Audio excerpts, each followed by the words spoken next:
Well, we got a lot to talk about. It is week 1 here of the NFL season, and we're going to go over tonight's game. I cannot wait, guys. We're going to talk about the Cowboys. We're going to talk about the Eagles, the NFC East. We're going to preview the NFC East and what we can expect this year. And got a couple of Bears guys in here with me tonight to break down the Bears as we get ready for Monday night. That is all coming up next. The Chicago Sports Podcast.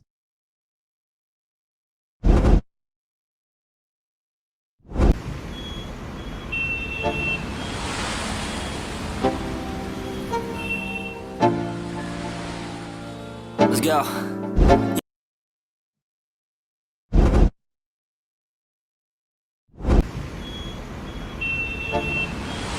All ready to get the Chicago Sports Podcast because I was trying to hit my icon over here.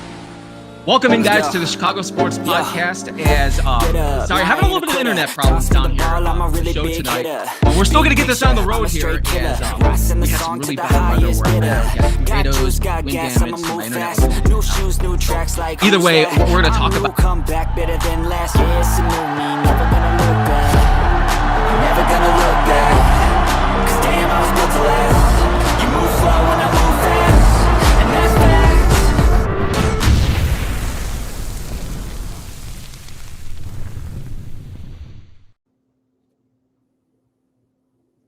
Welcome into the Chicago Sports Podcast. Thank you for having us on tonight. Thank you so much. And you can like and subscribe on our YouTube page. Follow us along. We got Bears content. It's week 1 of the NFL season tonight.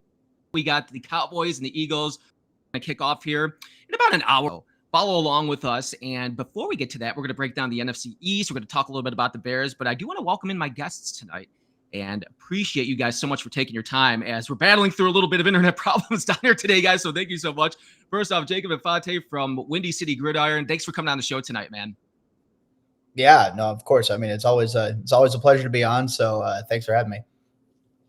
And then Bobby here. We got Bobby here from Chicago Bears Central. Thank you for taking your time coming into with us tonight, Bobby. Oh, yeah, no problem, man. Thanks for having me. It's good. We got to talk some football, man. Best time of the year. I always tell people, put the notice in with your lady or your partner. Put the notices in. Yes, sir. Yeah, I was talking about, well, I'm lucky enough. My girlfriend's a diehard football fan, so at least we go out on Sundays and watch football. So it's for both of us. It's like a holiday today. But I could see you know what's funny, guys? Like I could see just like the excitement in our faces right now, in your faces, that we actually got meaningful football tonight. Because I don't know about you, man, but I've been waiting. I'm ready for you to go. Let's go. Absolutely. So, guys, as we're getting ready for the Cowboys and Eagles to start off the season. The NFC East is, I think, going to be an interesting division because I was going over it. And the Eagles last year, with the hell of a year that they had, winning it all, and I think we pretty much saw that in the NFC by like week 6, week 7, how good they are and that they look like the dominant team. And they're going to be going back for a repeat this year. And it's always hard to do that. The last time somebody in the NFC East was able to do that was the 2004 Eagles, going back to back, winning the division, the NFC East. And we saw Washington come on, and the Cowboys and Giants, we'll get into them here in a second. But when I look at the Eagles right now, I think one of the most important things, and Jacob, I'll start with you. I think one of the most important things in the offseason is they lost their offensive coordinator. Now, they promoted a guy that has been with Sirianni for a long time. But Kellen Moore, I thought, was a big difference and made a big difference for that offense last year. Yeah, so I think that's going to be interesting to see how the impact of Kellen Moore leaving ends up playing out. Honestly, if you look at it, a lot of the personnel is still there. So I feel like that in itself should be more important. And the fact that you have Nick Sirianni still manning the head, he's still an offensive-minded head coach. I think they'll still be in good shape. That said, it is going to be interesting to see how, having a different play call or a different offensive coordinator, rather, just having that aspect into it can kind of provide a little bit of a difference. Because I know we've seen in past years, especially with the Eagles on defense, they've had a lot of the same, it's the same head coach and then they rotate defensive coordinators and the performance can be up or down depending on who the coordinator is. So, I think definitely that's going to be something to watch with Philly this year, but I think their offenses are going to be in really good hands. I think they have the most talented, I should say, offensive line in the league this year. I think they've got a really good group of weapons and one of the better quarterbacks in the game in Jalen Hurts. So I still hold the Eagles in, really high standing. Whether or not they'll, repeat as Super Bowl champions, I don't know. I mean, that's a really tough thing to do, but I think that as long as the talent's still there and the core scheme and the core philosophy is still the same, then I think they should be in good hands. I agree with you, Jacob. And Bobby, I was going to bring it to you because he makes up some good points. I was thinking about the offensive line and the running game, which I think is elite, and I think that's going to be their strength. I agree with both of you guys. I think that when you talk about the Eagles, you definitely have your questions per se when it comes to the offensive coordinator, simply because you want to know if the offensive coordinator that has been put in place is able to adjust when something is not clicking per se at championship level. That's kind of like what Kellen Moore did last year. He said, hey, we the way that we're moving, it's not pretty much satisfying us the way that we're doing business. And you seen that they kind of leaned on Saquon a little bit more, but then they also, when they needed, to push the ball down the field, they made sure that their superstar receiver and AJ Brown was taken care of. So I think that's going to be one of the major things that we're going to have to follow and look at this upcoming season to see if that offensive coordinator is constantly evaluating his offense's performance throughout the season, because as the season goes on, teams get more game film just to kind of find out the tendencies of the coordinator. He might have to adjust a little bit, but I will say that the good thing is that you keep Vic Fangio on the defensive side of the ball, so that's something that takes some pressure off the team. And if we keep it real, I think that the Eagles are right up there with the Baltimore Ravens as probably one of the more teams that's close to being a complete team. And these guys now have championship pedigree. So I think we'll see what happens, but I think they are in contention to go ahead for a repeat. What do you guys think about Saquon Barkley? Stays healthy, 2,000 yards, get more than 2,000 yards this year? I don't think so. I think that obviously, Saquon's an incredible talent. They have a really good offensive line. I think he's going to be phenomenal again this year. It's just 2,000 yards. Like, that's such a high mark. I feel like just naturally there's going to be a little bit of regression, but that's not going to say he's going to have a bad season. I still think he's going to be one of the best running backs in the league. Even if that means, 1,300 or 1,400 yards, that's, a step down from 2,000, but that still makes you one of the best running backs in the league. I agree with that. I think that 2,000, if he's able to do that in consecutive seasons, that's Hall of Fame stuff. That's elite stuff. And we know that he's one of the best, if not the best running backs in this league right now. But I'm going to go with Jacob on this. I think there's a little bit of a regression, but it's not like it's going to be hard for him to get 1,000 yards. I think that's where he's going to be most effective in that run game. Plus, that offensive line is still at the top of the league when it comes to the players that's on there and how good they can operate on the football field. So I agree with Jacob, not necessarily 2,000, but definitely over 1,300 yards.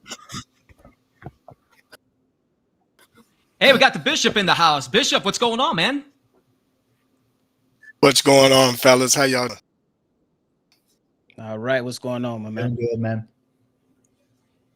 Hey, guys, oh, yeah, we can hear you loud and clear, man. Yeah, You're sounding great. Sounding great. As we end up with the Eagles here, they did lose some players cool. here. All right, just wanted to make sure. Looking at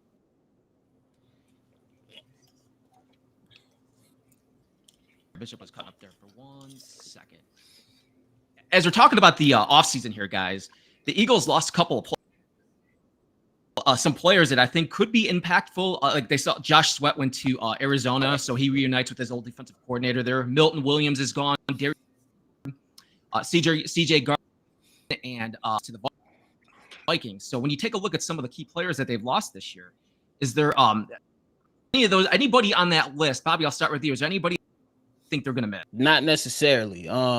I understand those are some big losses. You understand that Milton Williams was supposed to go to Carolina, but New England said, we got a bigger bag for you. So he went over there and followed the bag. But for what Jalen Carter is, I think you can lean on him. And correct me if I'm wrong, they picked up Jahad Campbell, one of the best, if not the best linebackers to come out of this draft. I think he's going to be able to fill in pretty well. Plus, Quinyon Mitchell is a solid cornerback. I understand the loss of Darius Slay, but I still think that these guys are going to get better as the season goes on. I think that when you disperse so much money throughout your roster, especially on the offensive side of the ball, and your goal as the Eagles is to bring in and develop young talent, you're going to go through your growing pains. But that's why we have 17 games of the season. And I believe that Vic Fangio is one of the best defensive coordinators in this league. So I expect those guys to be humming on all cylinders. Plus, I expect a big step forward from Jalen Carter. I believe he performed once it got time for meaningful football in December and January. He was that one of those top picks that we believe can thrive. And I'm anxious to see if he can go ahead and continue to take those steps forward this season, being the lead dog. Jacob, is there anybody you think that they're going to miss off that list? Or I like that you brought up Campbell too, because I was a big fan of that draft pick, by the way. Yeah. Yeah, no, I mean, I think that, Bobby summed it up well. I mean, even losing Milton Williams, I think they're in a good shape at D tackle with, Jalen Carter, Jordan Davis being still a talented player. I know they're really high on Moro Ajomo, the dude out of Texas, who's been in the rotation on and off.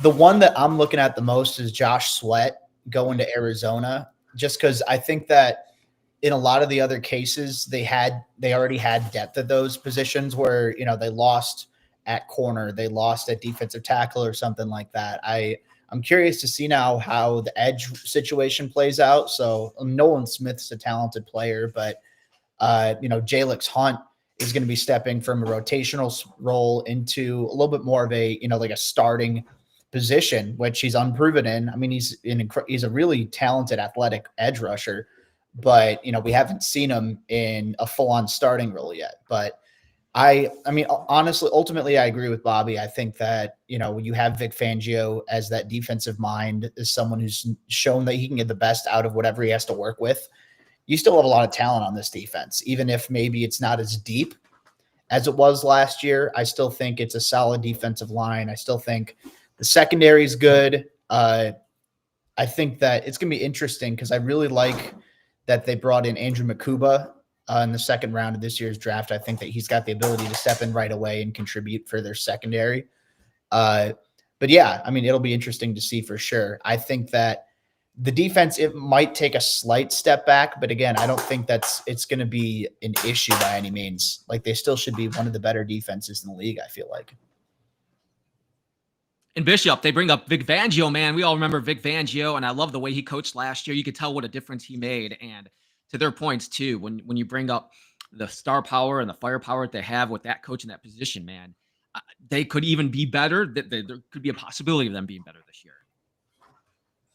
And it's funny. I was thinking just that because when you think about it, being a team like Philadelphia, the way that they draft, they don't make any. They draft according to their identity. So they have guys that they can plug in different positions. My main concern was at first when Darius Slay left, but then one picked up the young man in the second round. And I've always Quinyon Mitchell and moving him up to the number one spot. Now he's CB1. Now the question is he going to follow the number one receiver? Which I can see that, because he likes to play a lot of press and now a little more aggressive, because Darius Slay, although still dynamic with regard to technique, that last injury or two that he had, I think kind of took a little something out of him. And it seemed like he might have lost a half a step. And now they're younger in the secondary. So I think Vic can be a lot more aggressive defensively. And as long as that defensive line continues to do what it does, look, man, top 5 defense, period. So I would say, no, I'm not overly concerned with the losses.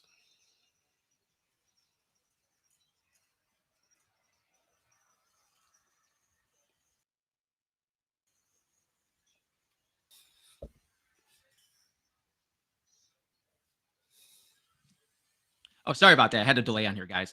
We're talking about the Philadelphia Eagles here at the NFC East. We're breaking down the NFC East, getting ready for the game tonight between the Cowboys and the Eagles. So thank you guys for watching the Chicago Sports Podcast. Make sure you hit that like and subscribe on our YouTube page and get all the content that we have coming up here over the next couple of weeks. The football season starts tonight.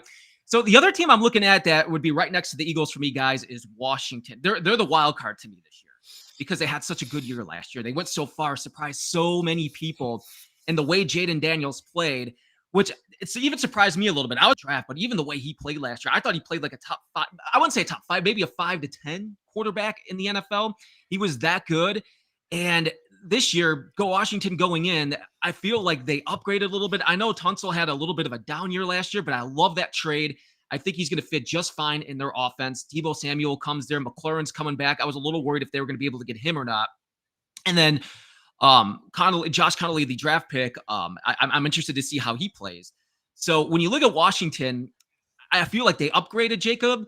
And I guess what my concern would be is Marshawn Lattimore. Can he get back to the Marshawn Lattimore that we saw from New Orleans a couple of years ago? That he can be that player again. And I guess it would be their pass rush I would have questions on, but I think their offense has upgraded. Yeah, no, for sure. I mean, I think with Washington, it's going to be, like you mentioned, the cornerback situation is, there's potential there for sure. Like we've seen Marshawn Lattimore can play at a very high level. Granted, that was like 2 or 3 years ago. Last year, it was coming off a little bit of a down year. And, you're slated to have Trey Amos. You selected in the second round to start. And then Mike Sainristil you got in the slot. I think that's 2 drafts ago now. But, so you have there's some young talent there alongside Lattimore to where potentially everything works out and, they put together a strong unit. But that's still a little bit of an unknown at this point, which makes it a little bit tough to project. What I'm curious about too is, and I really like what, bringing in Tunsil, drafting Josh Connerly. I think both of those guys are upgrades at tackle, and then adding Deebo. He's not what he used to be, but he's still a useful weapon for sure. They needed a wide receiver too, and they got it. What I'm curious about though is historically looking at Cliff Kingsbury as a play caller, especially during his time in Arizona, things got off to a really hot start. And then, a little bit more, as time progressed, defensive play callers started to key in on, all right, this is how we can stop Cliff Kingsbury. And they succeeded, and the offense fizzled out, and then he got fired. So, maybe he's learned from his mistakes. Maybe he can build a sustainable, tremendous offense in Washington, which would inevitably get him a head coaching job somewhere. And that's not to take away from the work that he did last year. That was a fantastic Washington offense, but I'm going to be curious to see if he can keep that up, if Jayden Daniels can keep that up. I think they can. It's just a matter of, how are teams going to adapt now that they have a full season of Cliff Kingsbury on tape after his little, hiatus, I guess, so to speak, as a play caller in between the Cardinals coaching job and now and being in Washington. Bishop, he brings up a good point about Kingsbury. Yeah. I was thinking about that too, because I feel like this is a year for him. Is his offense going to regret, or is he going to get that head coaching job that you were just mentioning? Could he be in that cycle for next year? And I was like, man, I didn't even think about that with the Cardinals, about how it can regress. But I don't think that's going to happen this year. I think the quarterback's too good for that to happen, Bishop. Well, the quarterback may be too good for it, but again, has the OC evolved? It's all about the evolution of Kingsbury. He may feel that now he has the personnel to initially started out with in Arizona. And he has he has a different quarterback with a different skill set. So because I'm down in Texas, I saw his offense a lot during the college years. I've saw some evolution from college to the pros, but much of it is the same philosophy. And as Jacob had mentioned, you got defenses that catches up with you. Now the question is, how much of that was Jayden Daniels? How much of the success was Cliff Kingsbury? If they're able to disguise it and continue to kind of marry it together, the skill set along with the play calling, and if he's evolved and wrinkles to his offense, I think they could still be a dynamic offense with regard to the use of the skill set position. Tell you now, It's a good thing they signed their man Scary Terry, because that's the catalyst right there. The offense runs through him. You know, I'm curious to see if they're going to have what they're running offense, what their running game is going to look like. Are they going to ink that? Because that's what's going to save them. But, you know, Cliff don't like to run that much, man. Cliff like airing that ball out. So that's really going to be the telltale sign. Do they incorporate the run into this offense to take some pressure off of Jayden versus trying to make Jayden be the man and win every game? That's going to burn them out quick. You know, Bobby, I was thinking about that. They just traded the running back too. They just traded the running back a couple of weeks ago. So that running back room is going to look a little bit different. So I'm wondering if that's going to fit this type of style that we were just talking about with Cliff Kingsbury's offense, or if that's going to be able to take the next step. Yeah, I agree with both of the fellas that spoke, Jacob and Bishop. I think that when you talk about Cliff Kingsbury, he comes from a system that's pretty much the air raid system. It's the one, hey, we're going to scheme the hell out of this offense, and it's just one read, follow the read. If it's there, hit it. If not, we move over. And Daniels is pretty much capable of, you know, going through his progressions. That's something that he did at LSU. But I'm anxious to see if Cliff Kingsbury run into the Bobby Slowick wall in year 2. And what I mean by that is CJ Stroud had an excellent rookie season. He still made the playoffs in year 2, but we seen that the offense in year 2 was not as potent or not as explosive in year 2, hence why Bobby Slowick is now out of a job. I'm not predicting that Cliff Kingsbury is going to lose his job, but I'm anxious to see if in year 2 Cliff Kingsbury learns from his past mistakes, like Jacob pointed out for us while he was with Arizona, and says, hey, I know that this worked last year, but this is how we continue to be creative. And to Bishop's point, I think that the running game has to be a part of that. And we also have to consider the new additions on this team. And we also have to look at the age of this team. They're the oldest team in the NFL. So we got a lot of things to look at. I still think that Jayden Daniels has to take a step forward. I'm anxious to see it. I know the young man is very, very talented. So we're going to see. The games are starting to be played. So we're going to be able to figure out all what we need to know. And speaking of that, game is played, man. We got a game tonight. We got the Cowboys and the Eagles. Bob, what up? Bobby, you hit on a key point. I did not know this team right now in the NFL. I did not know that at all. And I love the thought about the Bobby Slowick wall. Yeah, I like that. I didn't even put that in consideration. Again, how much of it is the player versus how much of it is the OC, the play caller? Yeah, because when you hear just Yeah, my bad, real quick, points, just real quick, Matt, my bad. When you hear CJ Stroud speak on one of his last interviews that he did, he pretty much talked about how he wasn't able to really check out of plays and go based off what he was seeing. So, you know what I'm saying? It was, hey, this is the play. We're going to follow the play. It's not going to be, you know, trying to switch it up a little bit after teams have that film out on us. So we'll see what Cliff is going to bring this season. That starts on Sunday for them. They play the Giants on Sunday. So that's going to be an interesting game. All divisional game, a lot of divisional games this weekend. We're going to get to the Giants in a second. We got a couple more minutes here. We got Bobby with us from Chicago Bears Central and Jacob Infante from Windy City Gridiron. So thank you guys for your time tonight. We got a couple minutes left with you guys. The Cowboys who play tonight. And I think this is everybody's team right now. They want to laugh at. They want to like, what the hell are you doing with the trade of Parsons going to the Packers? The coaching was, I always forget there's been so much going on with the Cowboys guys from the start of the season that I always forget that Mike McCarthy was their coach last year. They've had so much other stuff after, and they bring Brian Schottenheimer, who was with them last year. But I think a lot of people that you would follow and talk to, that was kind of a puzzling hire.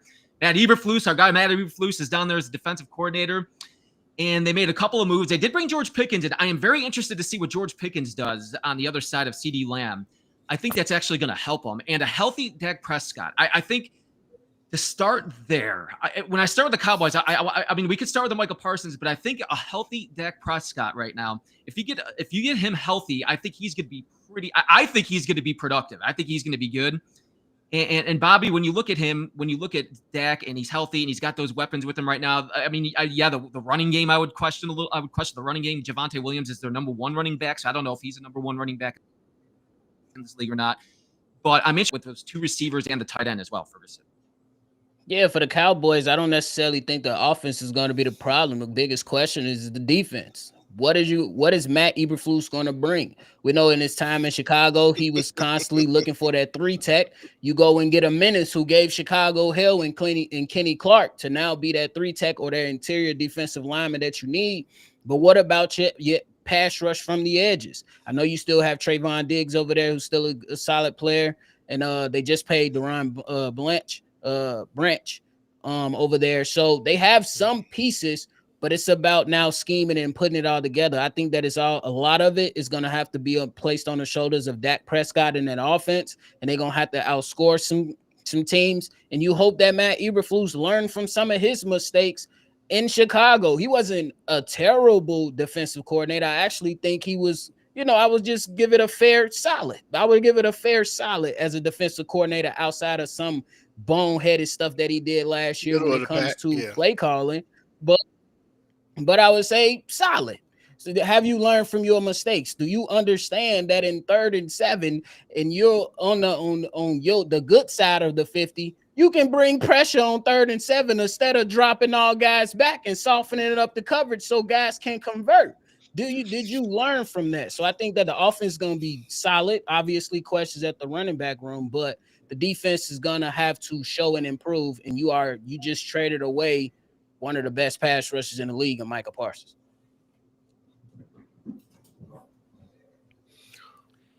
I'm if I can jump in real quick, I think we could see an evolution to Eberflus's defense.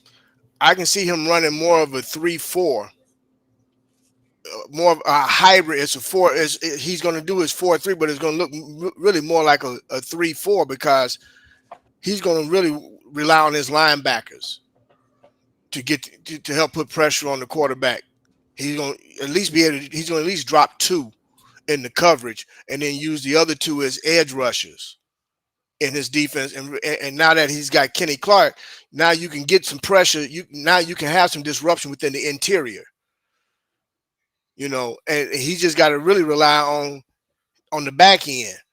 Now the question is, is Diggs going to be the Diggs of old since this injury? So there's going to be some question marks.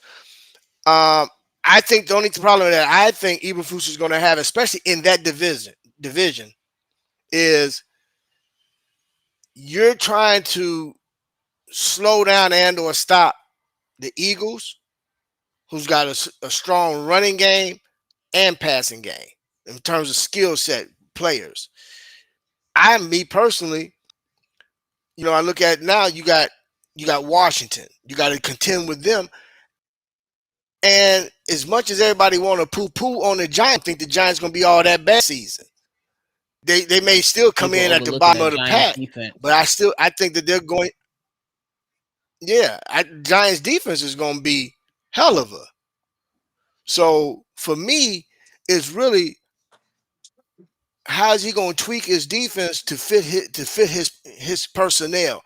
I see it being more of a hybrid 4-3, but it's really going to be a 3-4 in many instances. And he's going to rely on his linebackers in coverage like he always does, but he's going to also look to deploy 2 other linebackers as edge rushers. But they just get a head start. They don't have to necessarily have their hand in the dirt.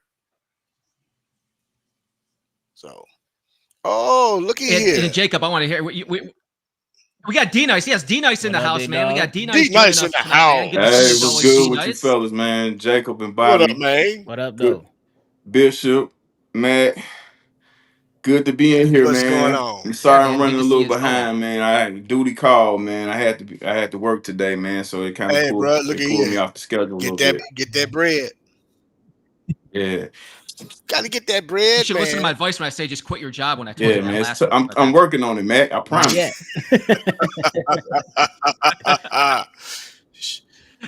But Jacob, we heard Bishop talking about the Cowboys. You know what? You brought up Trayvon, man, as he looks like he's healthy. Looks like he's playing tonight. And I think he's going to be a big piece of this defense if they're going to want to.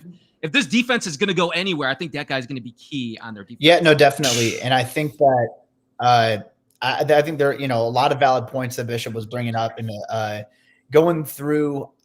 I do like Eberflus as a fit for the Cowboys specifically because you look at, just the way that the roster is constructed right now, it's very secondary heavy. Maybe like their safety room's all right, but they have, Trayvon Diggs and Deron Bland. Those are two talented cornerbacks, but one thing above all else is those are both playmaking corners. Those are guys who can force turnovers at a very high rate.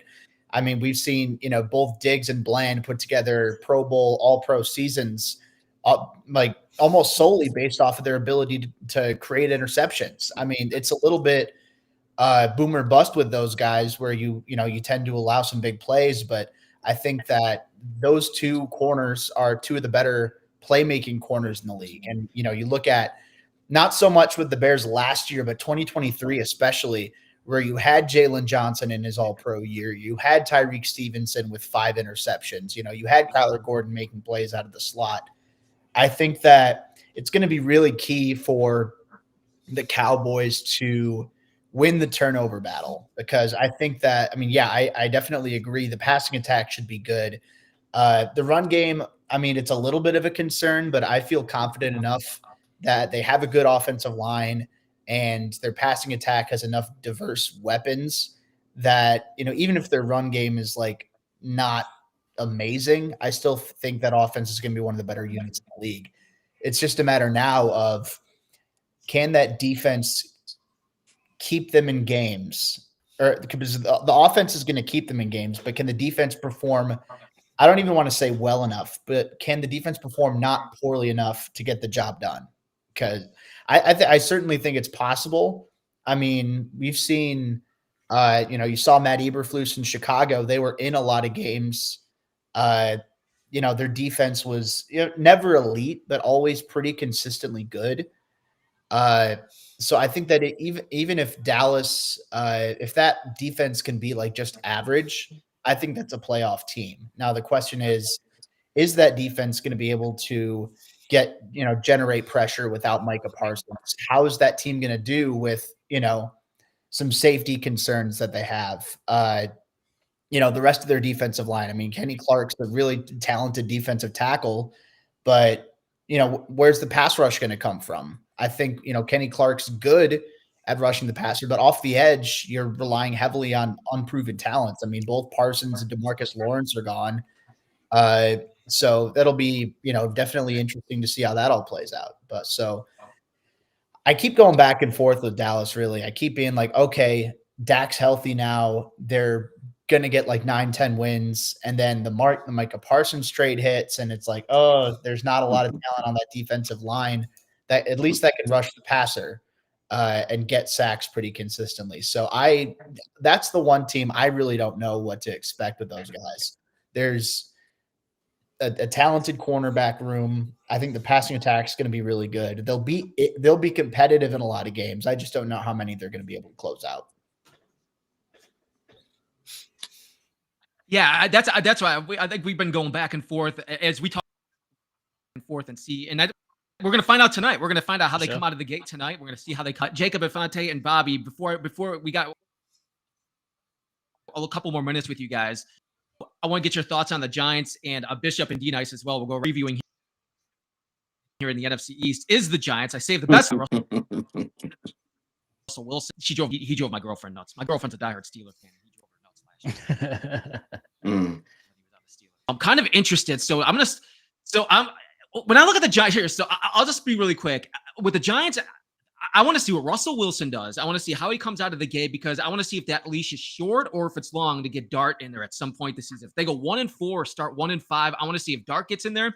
But the other thing I think about the Giants is I love I want to see Brian Birds. I want to see Abdul Thibault. I want to see these guys all together. I want to see this defensive line play because I think it's excellent. So, Bobby, I'll start. Is there something that stands out to you? Do you think they can win more than 3 or 4 games this year? Oh yeah, I got him penciled in definitely for more than 4 games for sure. Me personally, and that's gonna come down to a number of things. You already alluded to it when you talk about the defensive line. That defensive line, that is a defensive line that you can use and only rush those 4 people.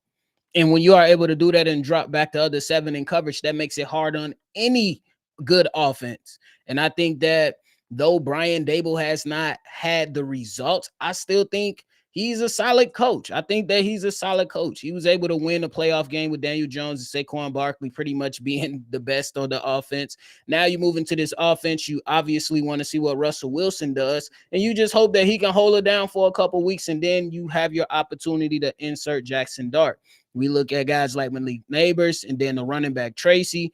And then I think the question for me will probably be on the back end on the defensive side. I don't really follow the defensive backfield, but I think that they got some solid players, but the schedule is brutal, like you mapped out for everybody. But I honestly think it's the Giants and the Cowboys fighting for third, to be personally. But I got them winning over 4 games for sure. Jacob, you go over 4 games, 5 games. What do you think their limit is? And when you look at the Giants, what are you looking at to start the season? Yeah, I'm with Bobby here. I've got over 4, maybe over 5. I'm thinking like that 6-11 range for New York. The concern that I still have is obviously they had a bad year last year. I have some concerns about like how well-rounded their offensive line is. If Andrew Thomas can stay healthy, and can they generate like a serious wide receiver 2 threat alongside Malik Neighbors, like even if it's a tight end like Theo Johnson. But I do think this is going to be a better team for sure. And for a lot of the same reasons Bobby outlined, I think the defensive line is one of the best in the league, at least on paper. And we'll see how it all comes together. But you bring in Abdul Carter, who I think is a tremendous prospect. You have him rushing off the edge with Brian Burns. You have Dexter Lawrence up the middle. And you factor Kayvon Thibodeau into the mix. Like they're going to be able to get pressure on guys consistently. And I don't think the secondary is complete by any means, but I think it's better, after you're bringing in Paulson Adebo, you're signing him from New Orleans, and Javon Holland you got from Miami at safety. So that's not a complete unit yet, but it should be. I think the defense is going to keep them in a lot of games. And I mean, look, Russell Wilson isn't in his prime anymore. I don't think anybody's going to argue that, but things were really bad for the Giants at quarterback last year. I think that's something, we don't talk about enough, is even if I expect Wilson's going to be a below average starter this year, but that's still an upgrade over what they had, because Daniel Jones was really bad. They had Tommy DeVito in there for a little bit. Didn't go that well. I think Drew Lock was there for a little bit as well. Didn't really perform all that well. So whether it's Russ or Jackson Dart, I mean, the bar is really low for them to be better this year. And I definitely think they will be. To echo Bobby's point, it's going to be a tough schedule. I think they do still end up last place in the division, but I wouldn't be shocked if, maybe they steal a win within the division here or there. Maybe they beat the Cowboys, or they could pull off an upset against against Washington or Philadelphia. I mean, who knows? I'm not going to go expecting them to be playoff contenders by any means, but I think coming off a season where you had 4 wins last year, or 4 or 3, I think 6 is possible. I think 5 or 6 is probably what I'm looking at with the Giants. And then the hope is from there, you turn it over to Jackson Dart, continue to be aggressive in free agency, and then, work your way into contention from there. All right, D Nice. When you think of the New York Giants, and a guy I didn't even bring up yet is their head coach Brian Daboll, because I feel like every article I have looked at this year, or they put out coaches that could be on the hot seat, he was always like number 1 or number 2. So when you look at the Giants, man, look at their win total and you look at their coach, do you think their coach will even make it throughout the season if they're a 5 or 6 win team?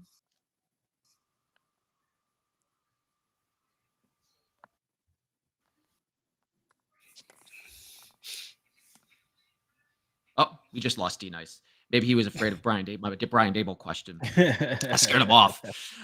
Bishop, I'll leave that up. Bishop, I'm going to ask you, man, when we look at Brian Daboll, man, when we think of Brian Dable, I'm kind of surprised about how this has gone so far with him. But when you look at Brian Dable, man, what are you thinking? Do you think if it's 5 or 6 win team, does he last with the Giants, or is it going to be, is this going to be going in a new direction next year?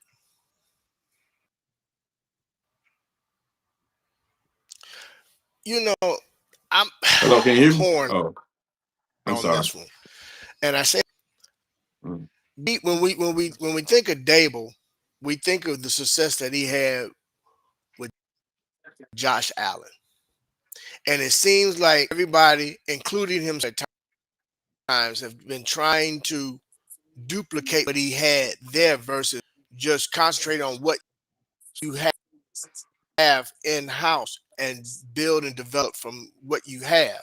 Now that you have an who I think can at least get you through the first of the season and have a record. You know, and what I mean by winning record, I'm thinking he could at least by week 8 be 5-3. I think he can pull it out because, and I said it because I think the defense is elite, is strong enough to keep them in games, and early on and win them.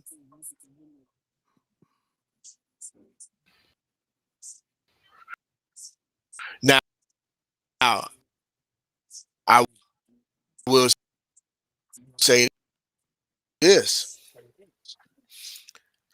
I'm not quite sure if Jackson Dart can save his job either, though. I hate to say it, I think he's on a hot seat.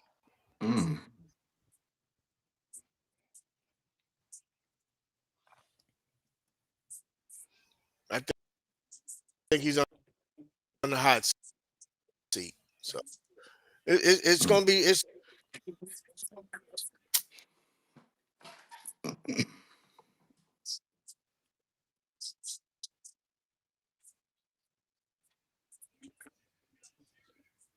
think he's set for failure regardless. But Jackson Dart is the guy that they wanted. I think that was an organizational pick, not a coach's pick. Not quite sure. The tape that I've seen, I don't know if I would have attached my wagon to that particular horse. I think it was I wasn't overly enthused with Ole Miss. Joe Sheen pick. I think it's both of they pick. You think GM so? and the head coach, personally. I do. Because if you go back and you watch the tape where they was celebrating and it was constant communication between the GM and the head coach on that. But I could be wrong. I want to see what happens for sure.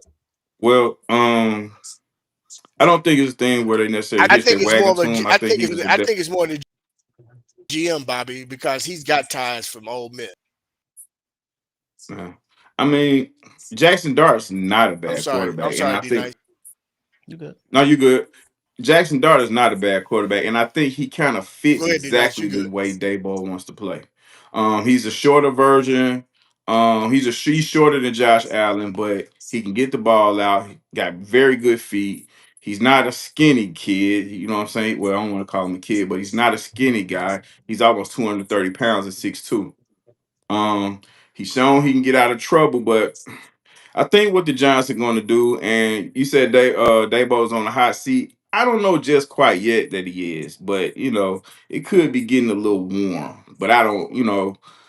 Right now they got a 3-headed monster at running back, which will kind of save whoever's quarterback in this team is going to save them a lot because I think they will be able to move the ball in that fashion. They played a very close game with the Commanders at the beginning of the season last year. I think the score was maybe 21-18. The defense is there. They got some young guys at receiver. Malik Neighbors is number one, not just his jersey's number, but he is number one. Those other guys are intriguing, but the biggest problem, and I guess this is, what I'm saying, a part of playing receiver is they got to get the hands right. Hyatt, Slayton, and even the new kid, Bo Collins, out of Clemson. Well, he was out of Notre Dame, but he came from Clemson before he went to Notre Dame. These guys have some very good ability, but you have to catch the football. Every pass is not going to be perfect. You know what I'm saying? But we've seen Darius Slayton wide open drop passes. Like I'm surprised he's still there, to be honest with you, but he does have ability to get open. Wandale Robinson is a very good slot receiver. Small guy, knows how to get open in the middle of the field. But between him and Malik, that cannot be enough if these guys want to be able to be competitive in this division. Now, how far they go in this division, I would not dare say they'll win it. But it depends on the health of the guys that they're going to be playing against, battling against in this division, because we all see that this division gets beat up in very key positions. Quarterback, Dallas just got rid of a defender, but they've had injuries on the defensive end, secondary.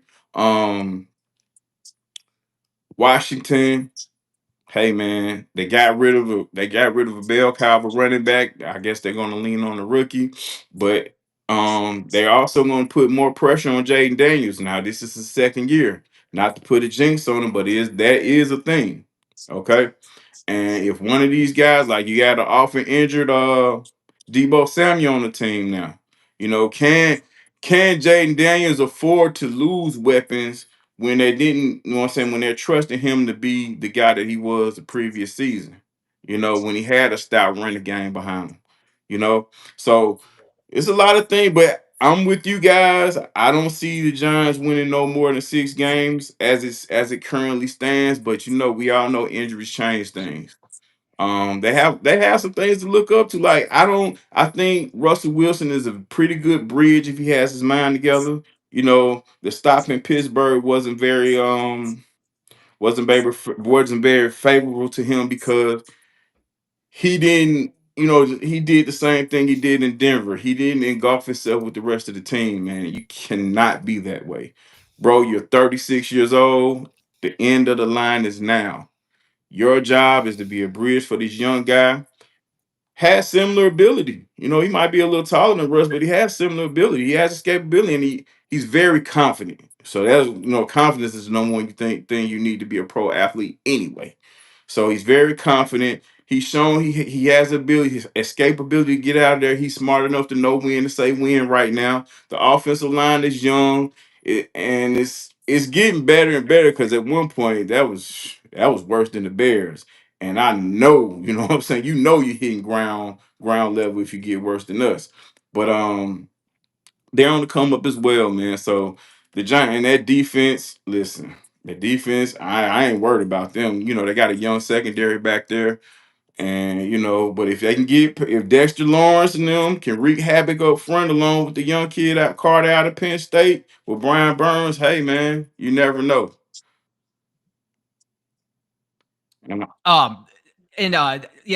So we're gonna see how the Giants about 5 or 6 wins.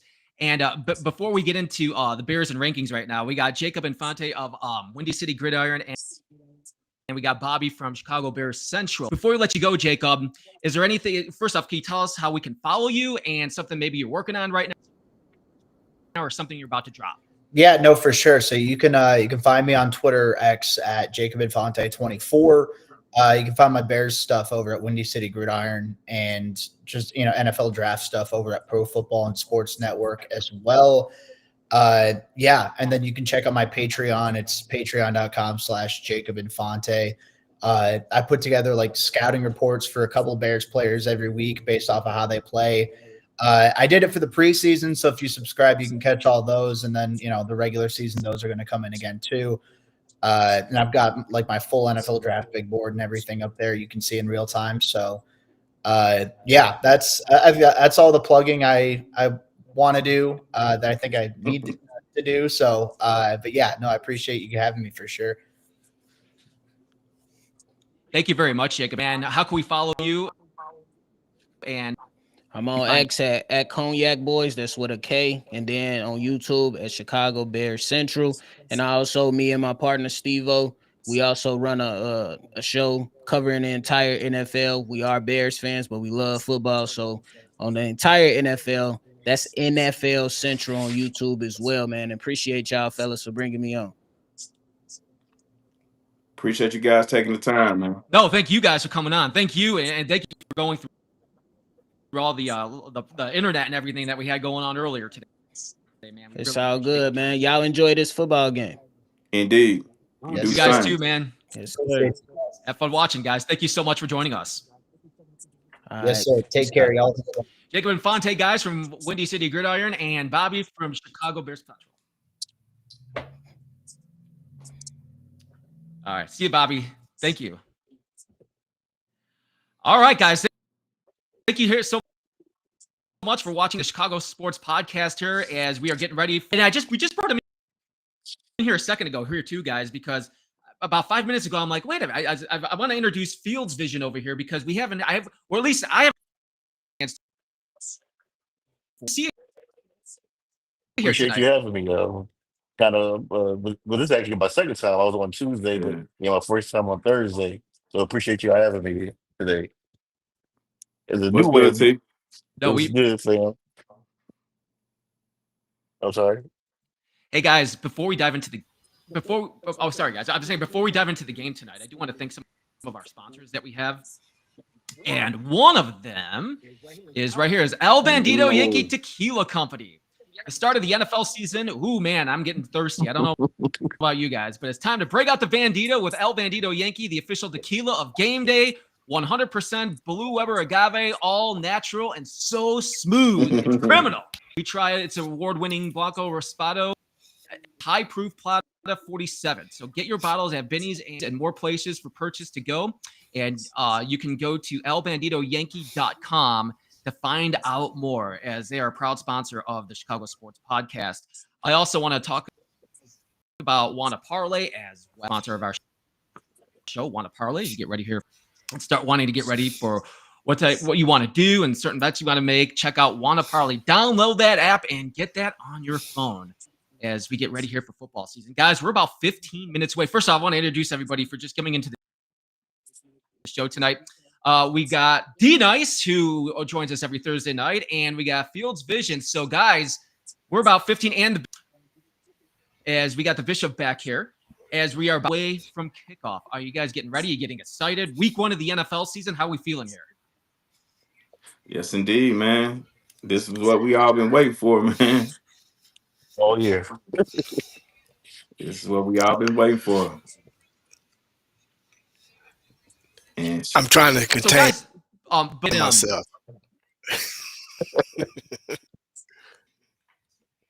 What you say, Matt?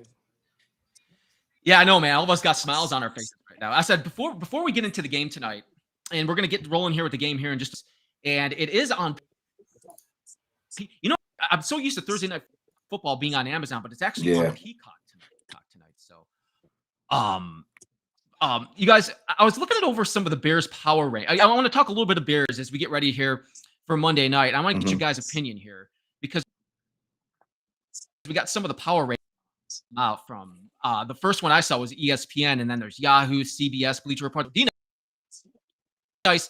I am going to start with you, Yahoo number 12, and then I see CBS and the Bleaching in 20.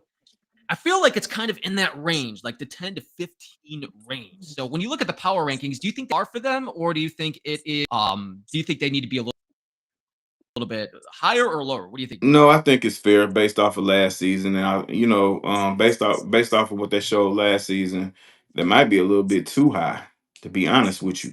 But I'm grateful for the position that they've given us. It's on the Bears to change the mind of the fans, the naysayers, the media. It's on the Bears to play good football to change their minds. Getting into early season rankings, really not my thing. I respect it, but sometimes they be right, sometimes they be wrong, but it's just a guesstimation, so I respect it. But it's up to the Bears to make this thing better than what the people say they are. All right, Field Visions, I'm going to ask you, my friend, take it away. So I was about to say, I agree. I try not to pay attention to the early rankings just because we kind of don't know. It's kind of based off the last season and also the moves you make in the off season. But I actually was kind of shocked that ESPN had them 12-13. To me, that means you're making the playoffs in their eyes. So yeah, I was shocked. I would say 17-18 is about that realistic. I don't know. They're right there on the border to me. Is a playoff fringe team that could possibly make it in. But yeah, I'm kind of shocked at ESPN. And who was the other one that had them break really high? Bleacher Report or not? Bleacher Ble- Report had them at CBS had them at 20, right, D I Nice? think Bleacher Report had them at 19. Mhm. CBS, ESPN had them at what, 13? Yes, ESPN had them at 13, Yahoo at 12. Yeah, those two I'm surprised at. I would have said 19 and 20. I love it though. Like I Yeah, said, exactly. bro. I love it though. But there is room. They're leaving us plenty of room for improvement. And that gives us something to shoot for. And that's exactly what we need. A lot of these guys say they don't pay attention to what the media says, which I believe is a lie. You know what I'm saying? If you're a I know competitor, it is. if you're any type of competitor and you're an athlete that's wanting to prove something, then you definitely hear the naysayers. And any pride, if you got any pride about you, man, you're going for, you know what I'm saying, to prove these guys wrong. So Alex Scroll says the Bleacher Report are idiots. Yeah, they they are all are idiots. How idiots dare if them? you ask me.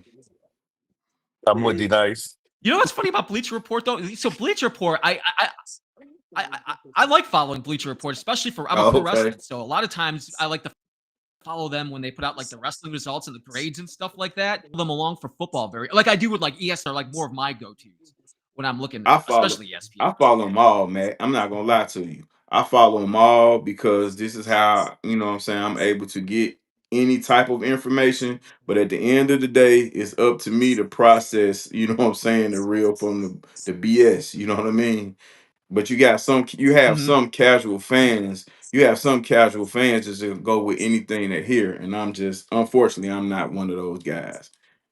But it's funny you say that, Matt. It's like since they changed their form or changed their the app, I'm following wrestling more on Bleacher Report than I do than any other sport. I know. Well, the reason why I say that, and listen, I'm not going to sit here and talk pro wrestling. I know we're not here to talk pro wrestling, but I'm just saying that to me, they make it easier for me to access that type of content than it does when I try to go there and find my football stuff. I feel like that stuff's Mhm, easier for me. But then when I go to like ESPN, I do like CBS a lot too. I like to follow CBS. But to mhm. your point, D-Nice, I do follow a lot more of them. I feel like Yeah. it's easier for me to find what I'm looking for on their end than I do when it comes to that. So I'm not knocking the Bleacher Report at all. I love the Bleacher Report. I like all of them actually, but I Mhm. feel like some of them you have a better or an easier time of using than others. But we all have our preferences. Yeah. I mean, that's just the Yeah. beauty of everything. So we can Yeah. forever. You know what's funny, guys? Before we dive into the game off, by the way, do you guys got it on in the background? You guys got the game, got that ready to roll here soon? I was trying to get it together, man, but it just ain't working for me. I just So when you told me essentially, what we'll be doing, and this is how get. no, no, I was just saying I finally when you told me it was on Peacock, I was looking for it. So I was like, "Where's the game?" So when you told me it was on Peacock, I finally found it. So now I have it on in the background. Yeah, I think I found it. And yeah, I And the think we about tomorrow ready game to is on go. YouTube, right? YouTube TV? I don't know if it's YouTube or YouTube TV, Yeah, but it's I YouTube think TV. it's YouTube. Oh, great. But I miss the old days. yeah, when things were so much simpler, bro. CBS, NBC, ABC, ABC, ABC, yeah. Fox, ESPN, whatever. You know what I'm saying? But they got to get it out of us somehow, bro. So Yeah. essentially, so guys, what I want to explain here is essentially what we'll do is I'm going to do my very best here to call play by play Hmm. as the game starts. I'm not going to sit here and lie to you and say I'm the greatest play by play man in the world because that would be a lie.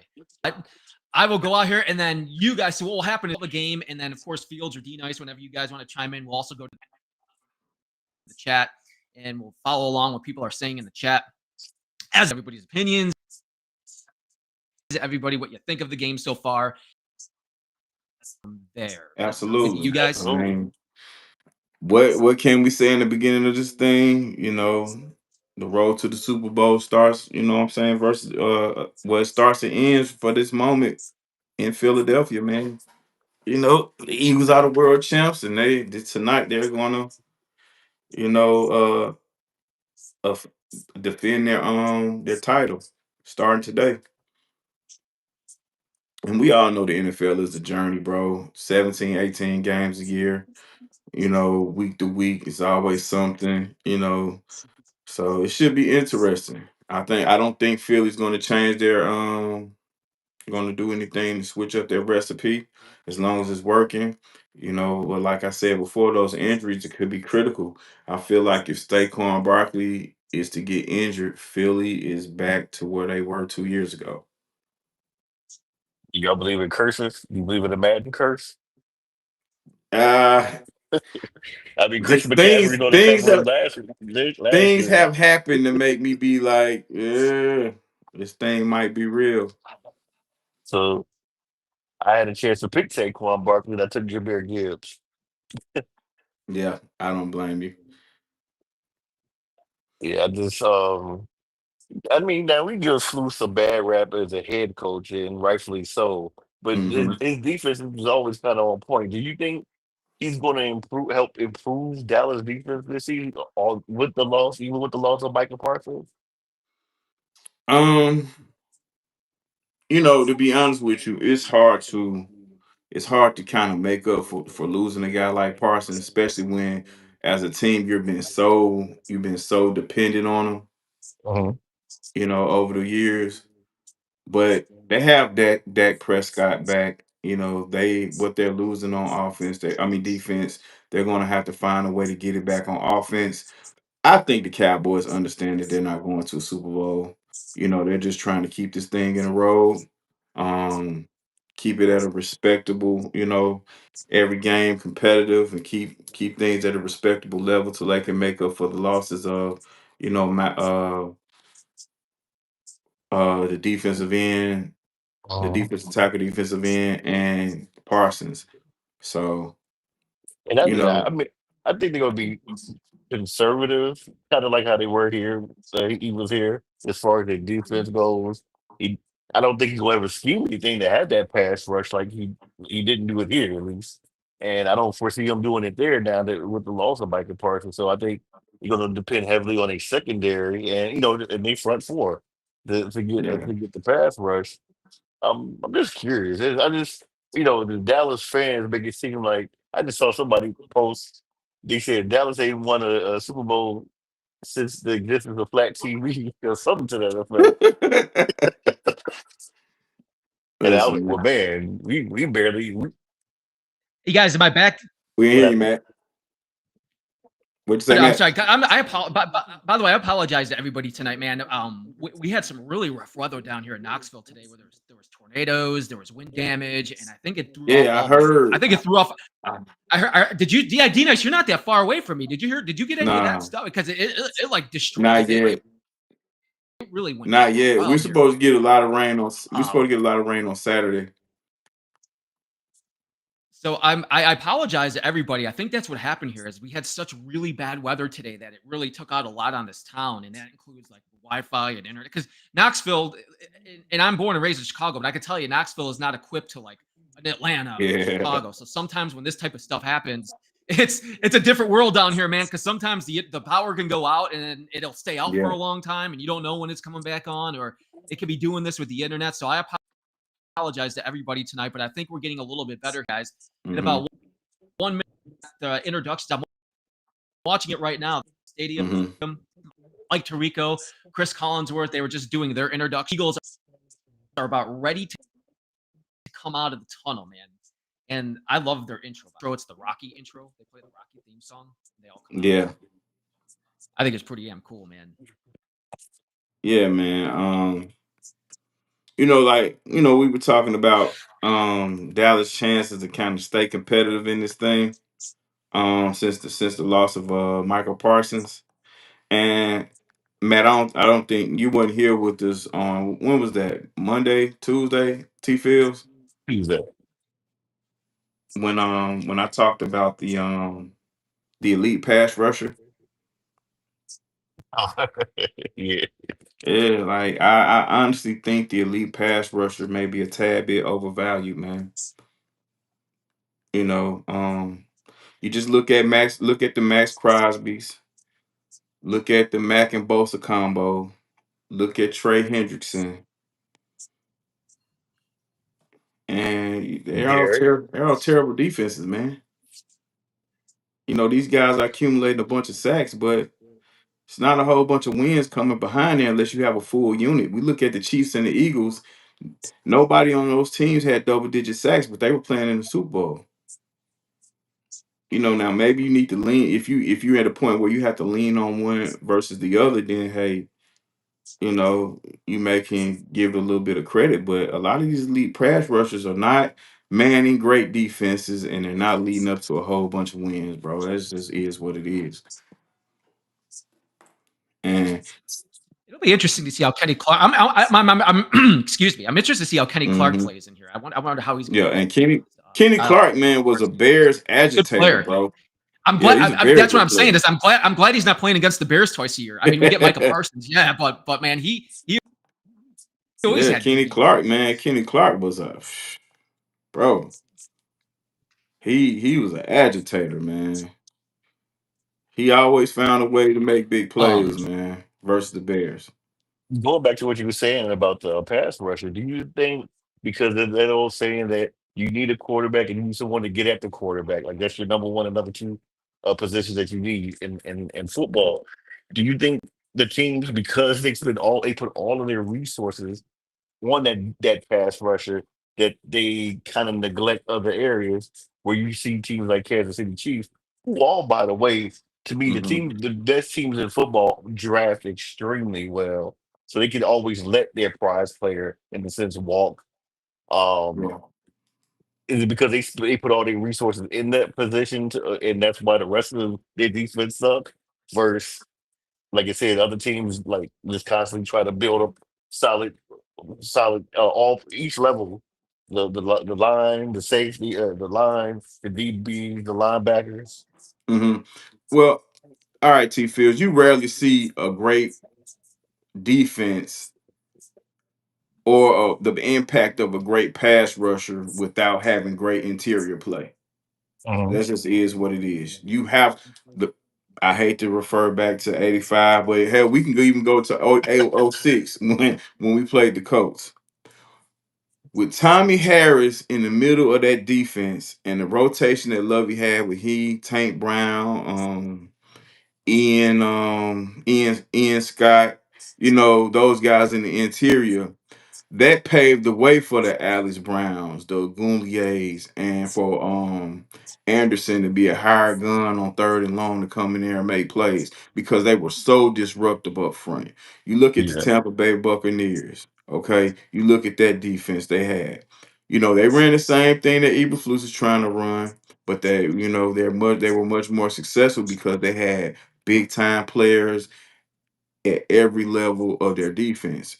Defense, middle, interior D line, linebacker, as well as secondary. You know what I mean? Like Baltimore Ravens, another elite defense. You know, same thing.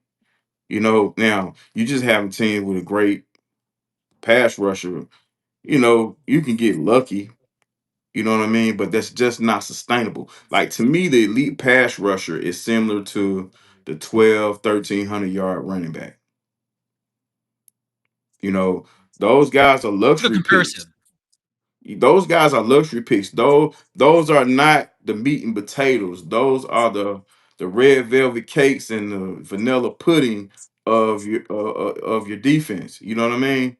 Mhm. You know, you need to. Your job is to shore up the interior line first before you go after this. You know what I'm saying? The sexy pick. You know what I'm saying? Getting that guy outside because the game is played from the inside out, not the outside in. Agreed. I think You that's what I know, said kind of Tuesday too when I like that comparison, and I was like getting pressure on Tom Brady. He couldn't handle it coming up the middle. yeah, You could always because you can't just step up in the pocket and right. buy time. So yeah, Because and that's why they call it a pocket T field, because mhm, when that ball is snapped, that thing is supposed to come like a U. And mhm.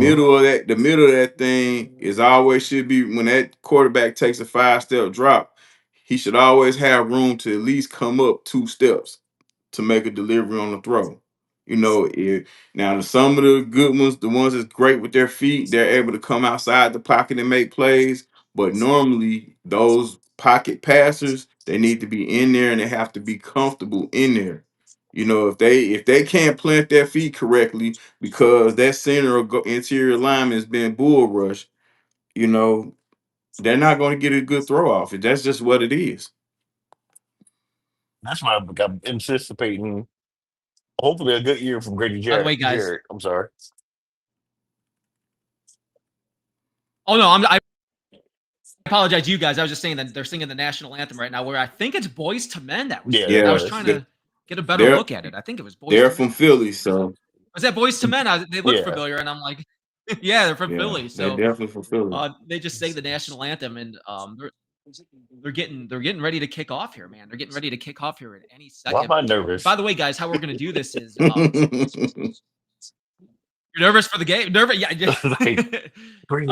We're gonna do the best play-by-plays I can here. Yeah, that's how I feel right now, man. I'm like, oh my god, I can't believe it's back. Like, no more talking about which team's gonna do this or which team's gonna do, like, it's like the talk is over now, man. Like, here we Now go. It's ready to I go, man. Like, I see I definitely got to get an NFL prop for making football year round. But this is the meat and the potatoes now.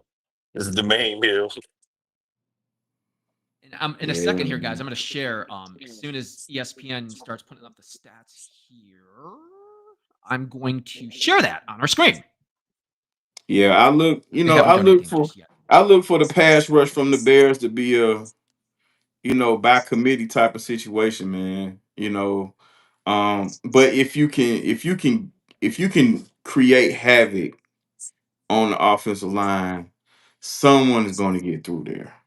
If you can create the havoc and get it in a situation where, one guy can draw two, you know what I mean? Or even disguise this thing enough where you can consistently trick quarterbacks. Now, the great ones you're not going to be able to consistently trick with the blitzes and stuff like that. And it leaves you susceptible for big plays for the other team. But I think throughout this year, the Bears are going to do a good job of being creative, and you know, it's time for guys to step up at the end of the day. I don't. I hate to equate guys play with their pockets just because they got paid means that they supposed to be this, that, and that. You're supposed to be that the time that you were drafted. That's why they drafted you, because you were that. You know what I mean? Here, You're only paid here for it what you produced. guys, kickoff just happened here, and the Cowboys receiving it is Turpin. He ran it back for looks like about 5 or 6 yards around the 32-yard line, and that's where Dallas is going to start now with Dak Prescott, a healthy Dak Prescott. He's getting a start here, and we're going to see how he Oh, by the way, guys, I'm going to share the screen here 1 second because now they got the Turpin's nice, man. I like Turpin. You see him doing this like this? He was this close. But we got a player down already. Dang. I hate injuries. Yeah, Ooh, especially God, he grabbed his knee. Yeah, let's take a look here. They're showing the replay. I didn't get a chance to see who went down, but it looks like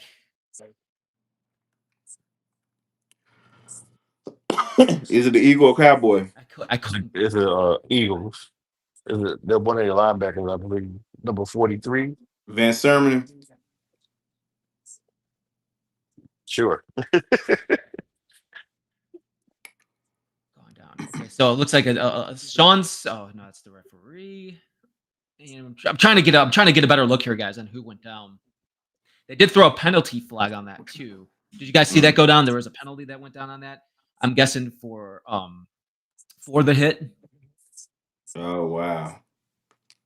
and I don't know what kind of injury that was. That's something like he grabbed his knee or his shin. I was gonna say a leg in. That's Yeah, that's what I was gonna say too. A yeah. leg injury. Mm. Yeah. It was unfortunate, like kind of with the Eagles on Mm. the guy from Georgia, the Uh, defensive tackle. that thing finna go up another 15, so they should be at midfield now. Yeah, Javon he got Carter. He disqualified. got disqualified. Hey, look, all right, for all you people saying the Bears should have did this, the Bears should Oh, have took Javon Carter. Look at that. he just spit on Dak Already Prescott. kicked Did you out of see the that? game. Unsportsmanlike He s- conduct. Come on, he bro. spit on Disqualified for the Dak game. Prescott. Come He on, spit on bro. him. Come on, bro. And this is who y'all wanted the Bears to draft. Jalen Oh, that's Carter. So already, how disgusting. about that? How about a way to start the season? Jalen Carter on the first play of the game already kicked out of the game. Now Yeah, there it listen, is. Did you bro. see that? Yep. Did He you see spit that? I'm He on did. him. He went right up in front of him. I'm not with choir Wow. boy. I'm not with choir boys, man. We got to have a team full of choir boys. I'm not saying that, but certain guys, bro. Certain guys, it'll be in your best interest, especially if you don't have a stable environment in the locker room to stay away from, regardless of how great they are, bro. Yeah, he spit right in his face. I see that now, man. Oh no, they got a close up, a better close up. Look at that. You got to That's be What was he kidding disgusting. me, thinking? bro. You got to be kidding me. Sure. You I'm got to think, He, surprised man. Dak handled that well. he's like, what are you But thinking, man? listen, Dak This is dude Carter is nuts. In Dak the chat, by the way. is Dak done had some tremendous adversity, man. So he's kind of hard, man. That's a big, but if you look at it now, I mean, that's a big loss to start this game today. I mean, he's a guy that gets into the Absolutely. backfield. But For, this is for he, why Ryan Poles and company chose to stay away from this player, bro. This is Yeah. why. he had a really good year last year too. He had a decent year last year, but nothing warrants the bullshit, bro. Like, come on, man. Cause at what you're Von gonna do, Sauerbrunn, what you're gonna Dan do, Sauerbrunn. you're gonna tear your locker room apart with this guy. Yeah. Cause he's such a good player. You're gonna have some guys who's gonna roll with him. But then morally, man, you can't do like certain guys gonna stand up for themselves and be like, man, we can't rock with this dude. And And I'm this is one. All right, Go ahead, Matt. Oh, they running the rock. I said the first run of the game right there. 7 yards, huh? We got the first one, Javonte Williams, who we were talking about earlier. Javonte Williams for about a gain of 7. That's the number one running back. We were talking about that when we were previewing the Cowboys earlier in our NFC East preview. And so he looked pretty explosive there. And we'll see what Dak does here Oh, ain't next. nothing else to Still getting about 3. ain't nothing else to do now but keep running. Cause that's where Carter's supposed to be. Now he's not there. Now the team has to make up for the fact that you're not there. And usually that don't bode well, bro. So Dak put it in the hands right there of Turpin. And looks like Turpin, who does got a lot of speed to what you guys were talking about earlier. And he does pick up the first down for the Cowboys right now. And on a that was a play that nice the play Bears call. struggle with. Yeah. I like the way they're using Turpin. I'm interested to see how they use Turpin too as a returner. Yo, I like the way they use him right there. he's got a lot of ability, man. He has a lot of ability. He's slippery, man. So here comes Prescott to throw, and it is complete. That That's is the complete Pickens to Pickens. the 42-yard line to George Pickens. out here. George Pickens, the big offseason acquisition for the Cowboys from the Steelers, who I think is going to be I think he's going to have a really good year this year, being on the other side of CeeDee Lamb. And you got to remember with Pickens, it's his contract year as well. And having a quarterback like Prescott that's gonna give him the Mm. ball, man. I like the way Schottenheimer's come out with the offense so far. I like the play calls here. I like a couple of runs, a couple of quick ones to Pickens. So now we're at second and Who's 4. bagging up Carter? I know they got the other big kid from Jordan Jordan Davis. Davis. Yeah. Well, you Yeah. can run to the outside on So we got him.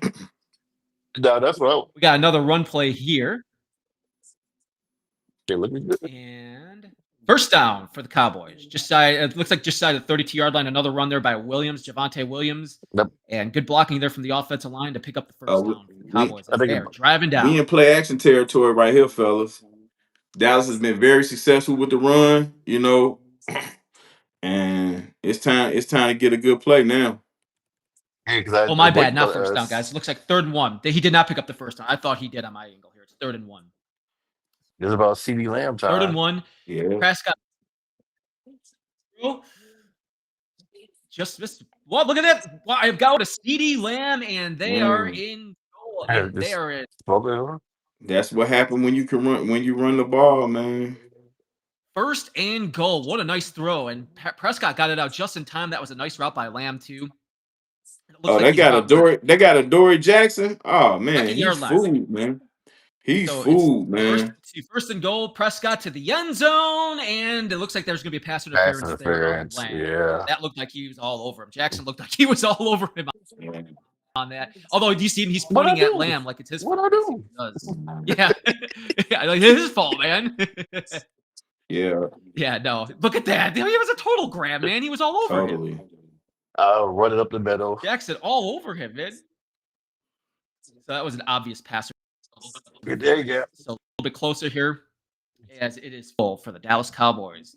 Driving right down on the Eagles here to start the game. Might as well run it down their throat again.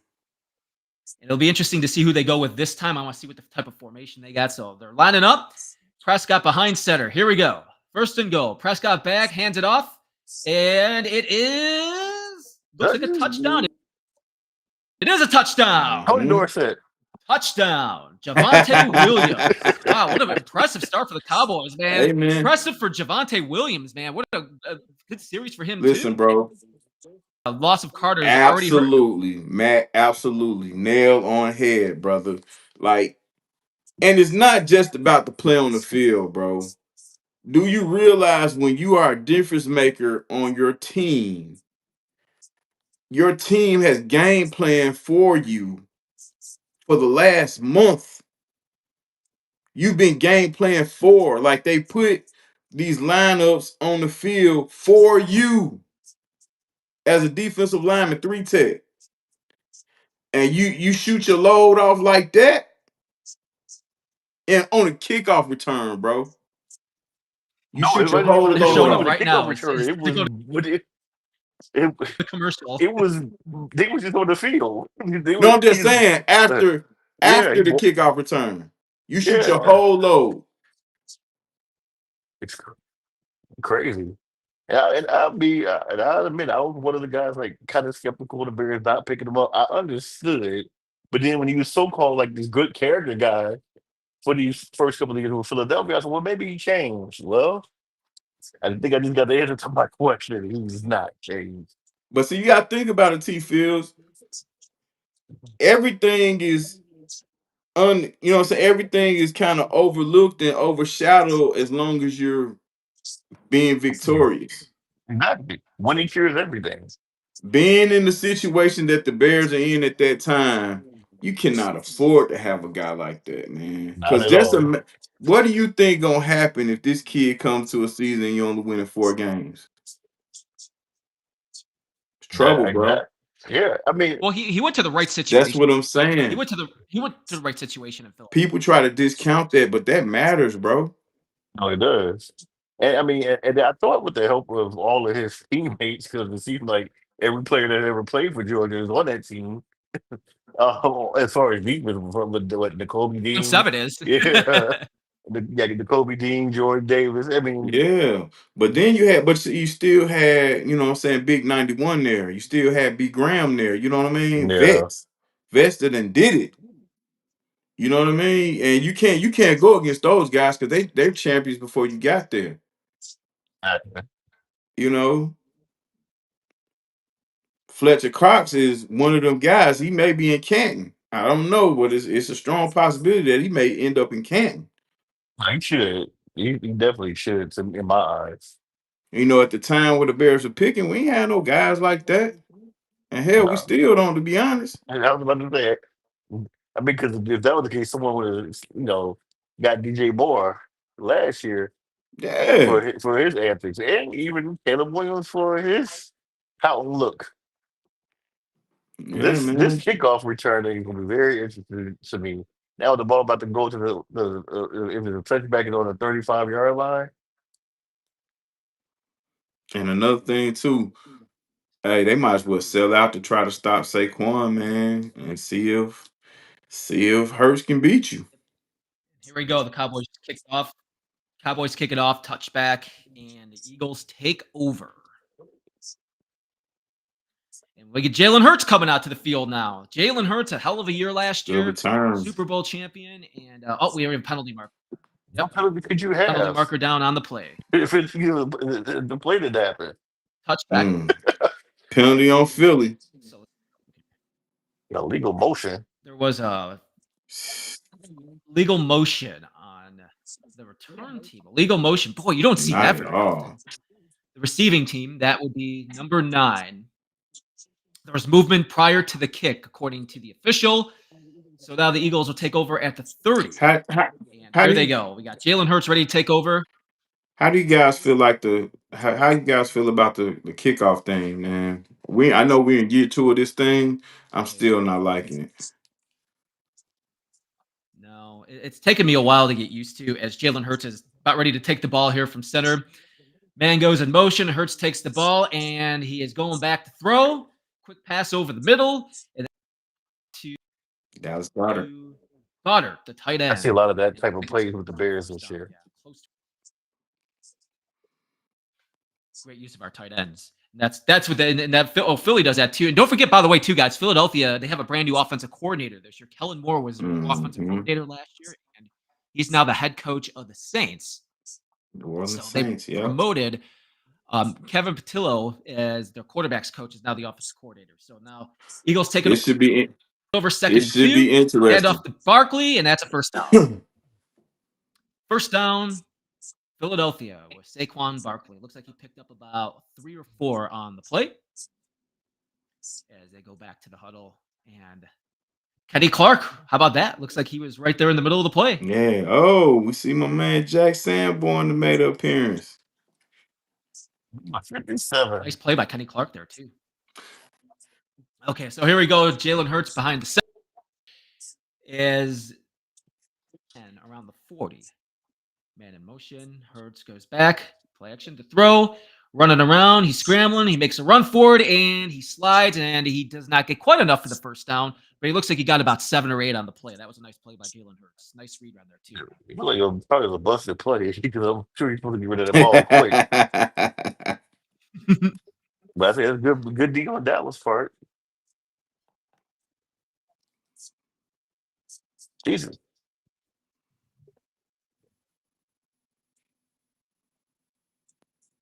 Yeah, nice run by Jalen Hurts. So Jack Sanborn looks like he was right there for the play. Somebody just brought up Jack Sanborn a minute ago. Jalen Hurts here, ready to take the ball. It is 2nd and 3. Pitch out to Saquon Barkley.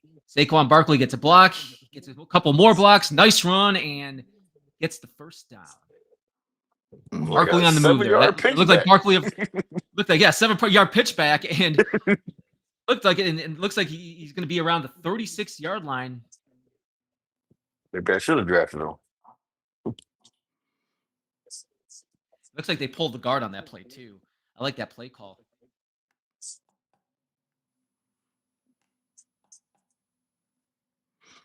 And they took a shot at it, and Barkley breaks it down. And now here we go. The Eagles are driving down the field. Jalen Hurts in good position here.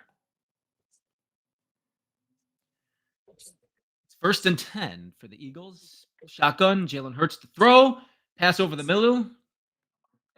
I want to say it looks like to Goddard again, or Will Shipley. That might be Shipley right there. Shipley's going to be a nice change.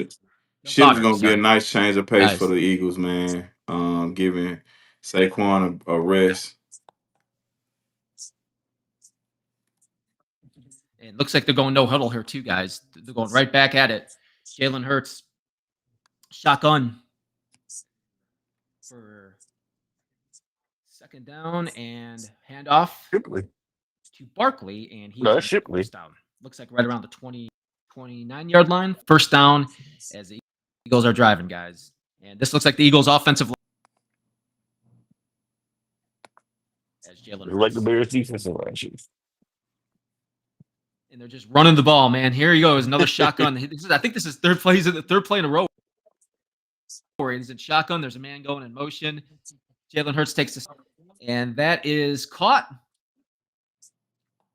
And a nice play.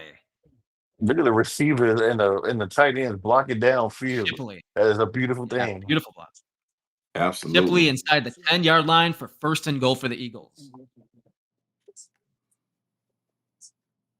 Who was this, the 2024 Bears defense? Quick, you know what's the offense so far too, guys? Quick plays.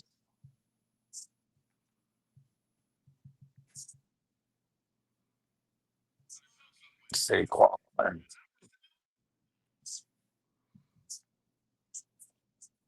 So first, here we go. 1st and 10 for the Eagles.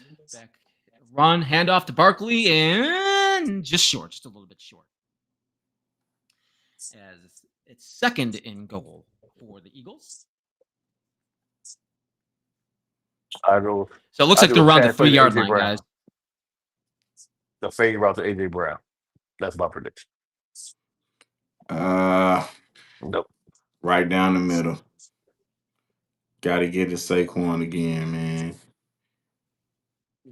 Let's see what they dial up here. We'll see. Everybody says. It looks like, yeah, he's under center. Backs up, hands it off, and nowhere for Barkley. Doesn't look like he gained. I don't think he gained anything there, guys. Went right back to the line of scrimmage. So 3rd and for the Eagles. Nice stop there for the Cowboys. And we'll see here. What do you guys think? Do you think they could give it back to Barkley again? Do you think they go to the outside? What's the down and distance? 3rd, it's around the 3rd. Looks like about the 3. I think, yeah, it looks like right around the 3. And it looks like Jalen Hurts, he's in shotgun right now. Shotgun here for Jalen Hurts. QB draw. Yeah, I'm with you. I think Hurts will backs up, pulls out, rolling out to the right. He's running. It looks like he's going to run it in, and touchdown Eagles. Jalen the touchdown. Throws the ball right into the crowd, man. That place is nuts. Tied up, it's still respond right back. That's a great benefit of a press drives from both teams so far. Yeah, defense is non-existent. But that's the benefit of having a good running quarterback. You don't have to run on every play, but if you see from a different angle that the defense, the corners had the receivers on a lot, and it wasn't that much pressure to him, so he was able just to waltz right in. Yeah. And shouldn't say running like a mobile quarterback.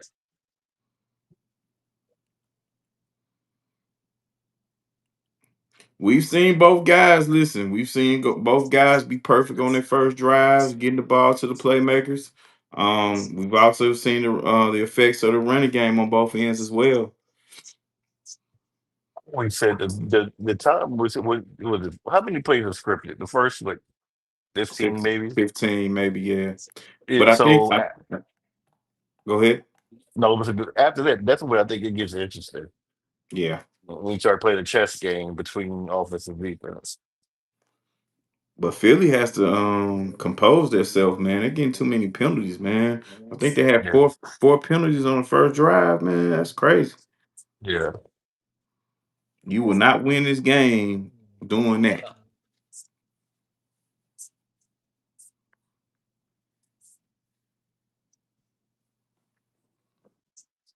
Yeah, this is definitely, you could definitely tell two teams Mm-hmm. right at drives right there, man. Both offenses look. And look, time possession for the Eagles like 6 minutes, and the Cowboys 3 minutes. The time off the clock too, guys. I mean, first quarter 5:55 in the first quarter. I mean, that went by really quick so far with a lot of running too, a lot of some plays, short pass plays. Nothing. I don't think we saw one incomplete pass so far. Like what Scrolls says here.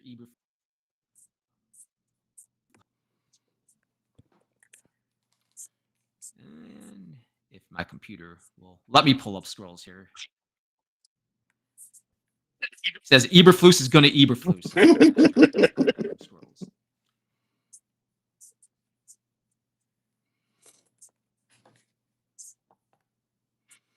Man, Philly, what Philly did on that first drive is what they do to everybody. So Got a whole 4 quarters to play. Mhm. Tied at 7, and the Eagles will get the ball back here. Yeah, I'm looking The Cowboys will get the ball back here. Excuse me.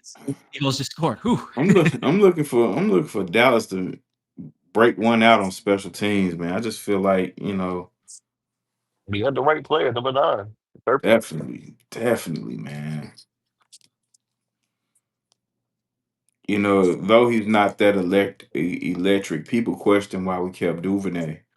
Duvernay is a special teams ace, man. Like, Mm-hmm. the position has been kind of lonely out there without Devin Hester and Tariq Cohen. You know what I mean? We need somebody that can get us some good field position from Uh-oh. time to time. Cordero Patterson, don't forget him. Yeah, All right, here we go. absolutely. Oh, yeah. Cordero. Really just kicked it off, and Cordero has played Turpin's everywhere, back bro. with the return, and here we go. We got some scuffling going on. Uh-oh. We got a fight going on. There's a flag that's come in, and it is getting chippy, man. Come on, Somebody's man. helmet came off. There's another flag coming in, a third flag coming in. And I can't tell whose helmet came off there, but somebody's helmet came off, and my guess is going to be something related with that. I think these teams don't like each other. And we'll see what the officials say. 4 flags. You think? 4 flags on that play, guys. Did you get his helmet ripped off? Or did All you right, take? so Oh, we're going to get the official word here. They're discussing it right now. 33 and 35. Yes, Turpin did get the return there. It was very hard to tell, too, on my end, for you, at least to see what happened first there. Personal foul. Cowboys. Ooh, I see. Okay, I see it now. Somebody on the Eagles just grabbed the face helmet off. It was looks like that's what it looked like to me. And of course, they got the second guy, huh? So we'll see. We're gonna get the official word right now.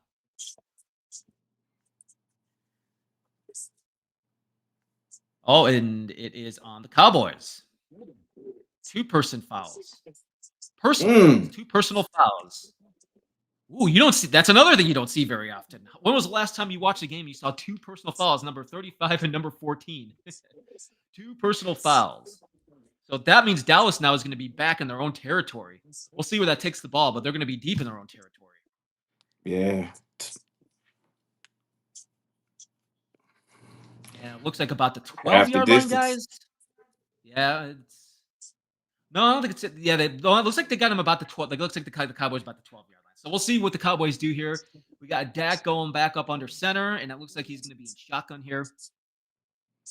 And we'll see if the Cowboys can respond here, and we'll see if the Eagles can stop him. Yeah. Prescott takes his handoff, and it looks like that is to Williams.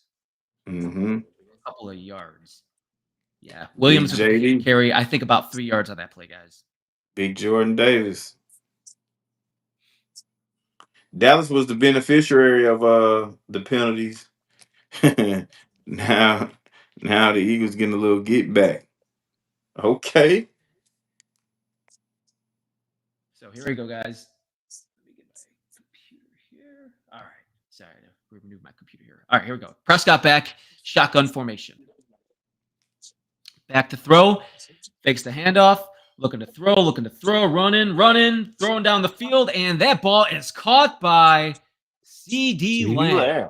CD Lamb with a nice move to take it back in for a big gain there. First down for the Cowboys. Nice play by Prescott. And Prescott looks like a different player when he's healthy. Yeah. Dallas is definitely a better team with him in the lineup, man. And the way very nice how Lamb can get away from the cornerback on that play. He did a very nice job. And that's a big gain, guys. So first and 10 here for the Cowboys. Looks like they're going to be at the 32. And Prescott goes back, hands it off. And that is a good run right there. Yeah, about a gain of 4 or 5 from Devontae Williams. That's a good run right there. How are anytime you get in a situation where you get that 1st and 5, man, Sweet. Took it up to about the 38, guys. So, yeah, about a 5-yard gain, 38-yard line. Out of North Carolina. I remember him there. Yeah.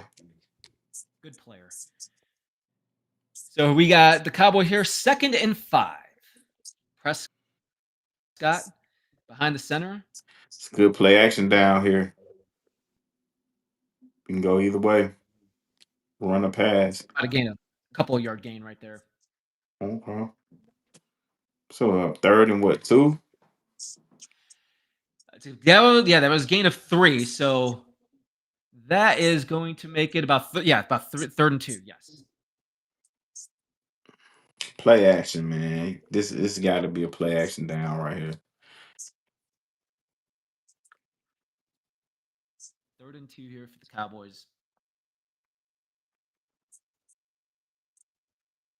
Right around the 40-41. Prescott and shotgun. Back to throw. He's looking. He throws. And that is complete to Lamb again. Indeed. Lamb with another big play, man. First down, Cowboys. The Eagles are not getting any pressure whatsoever. Dak is having all day to throw. Can't get it. Your man on the interior that you need is on in the locker room back there, man. Wide open. The story is going to be how he screwed the Eagles over, man. I'm telling you, if the Cowboys end up winning this game, especially the way they're playing this offense, they're going to put this game on that kid, man, and deservedly so. Prescott here. He was behind the center. Now he goes back and shotgun. Takes the snap. He's looking to throw. Throws it over the middle. Complete. That is to Flag 24. Miles Sanders. Miles Sanders. We got Miles Sanders. I didn't know he was a Cowboy. I didn't either. Some laundry out there. Yes.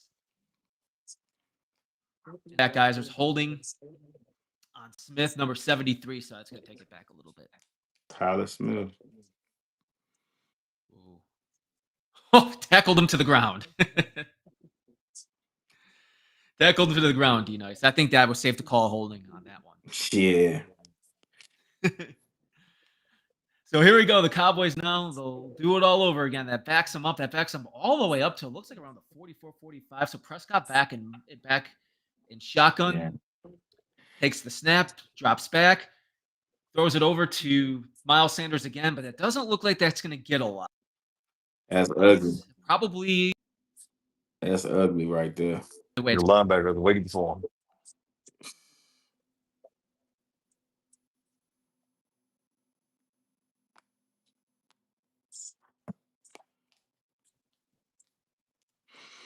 All right. Well, at least you got a good field goal kicker, man. You know, those penalties are drive killers, man. Like those 10-yard penalties, like you can deal with a 5-yarder. You really don't want to deal with that, but you start getting into that 10 to 15-yard range, man, especially when you're in the flow and the rhythm, that kills drives, man. You don't want that. There's Prescott to throw, guys. Throws it down. He is firing it all the way down the field. And that is caught. That is George Pickens. Laundry. More laundry. George Pickens. That's interference. Woo! What a throw and what a catch. George Pickens, first and goal for up. And there's also a penalty on the play. That's going to be and on the Eagles. We rolling. No, he dropped it. I'm not seeing it.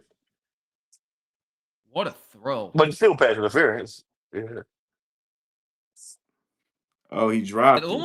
He dropped it. Okay, I thought he almost caught it one-handed.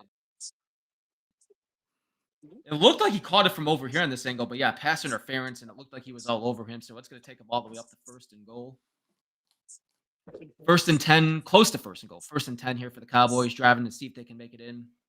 Prescott behind center, fakes it off, rolls to the left, and he throws it down over the middle and incomplete. Stop getting so pass happy, Dallas. Y'all got a good system going, man. Run the football, bro. It was a play action. It looked like really good coverage. Run the football. Don't get too pass happy, man. You know, you get 4 yards 3 times, you're in there, man. Run the football.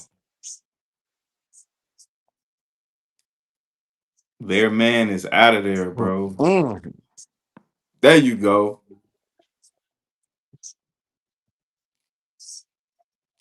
Tony Dorsett will be proud. Shotgun motion.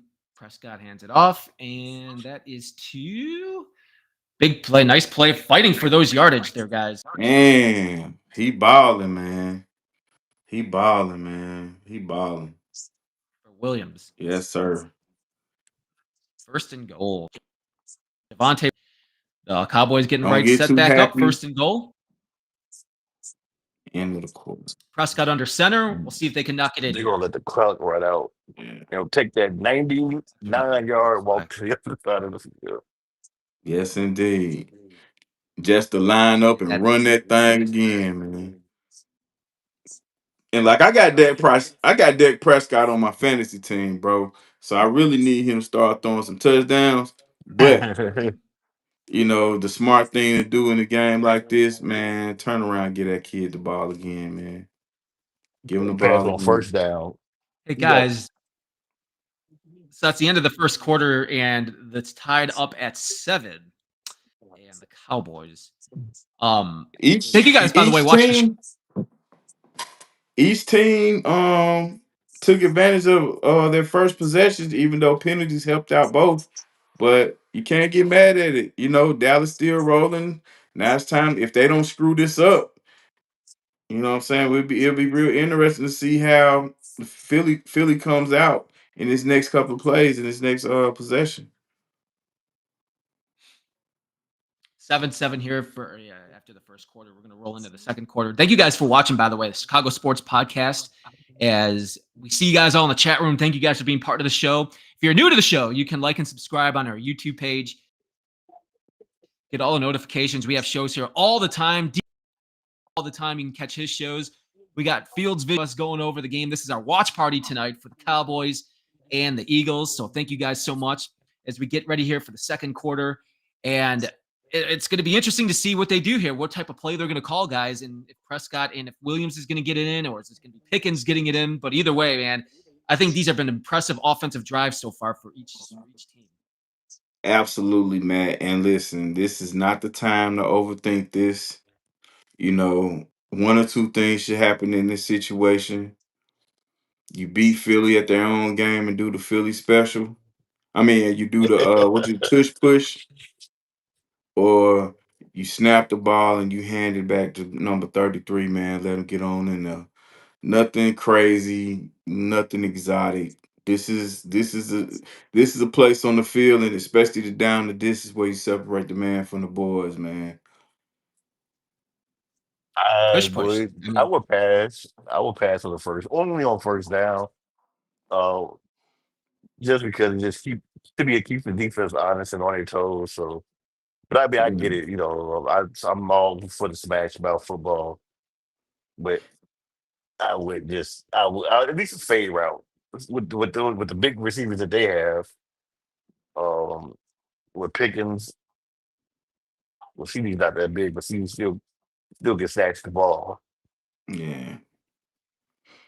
I mean, they could throw the fade route. They can either hit the tight end, come across the middle. But I just think you're doing calculus, man, when it just addition and subtraction is necessary, bro. Oh, I didn't realize it was just a yard. Well, Yeah, it's just 1 yard, bro. Oh yeah, 1 yard. All right, I'll run it there. Here we go, guys. Second quarter is about to begin, and Dean, it's just for you. I hope the Prescott hands the ball off so you don't get the points.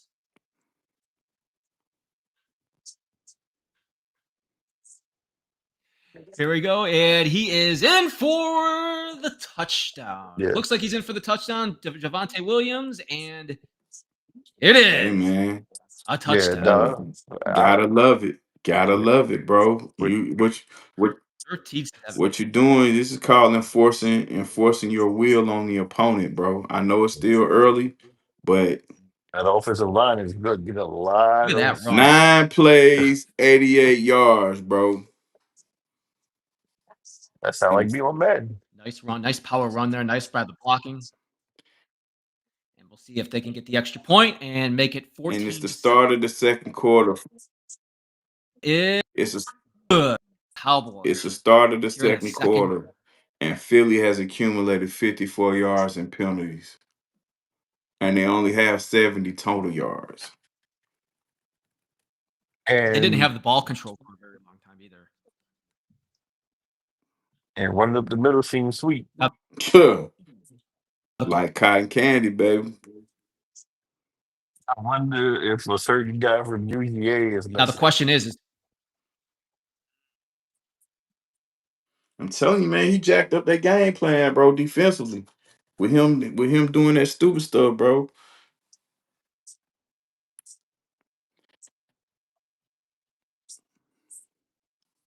You lived in Georgia, so you remember all the stuff that was going on with the Man, bro, UGA?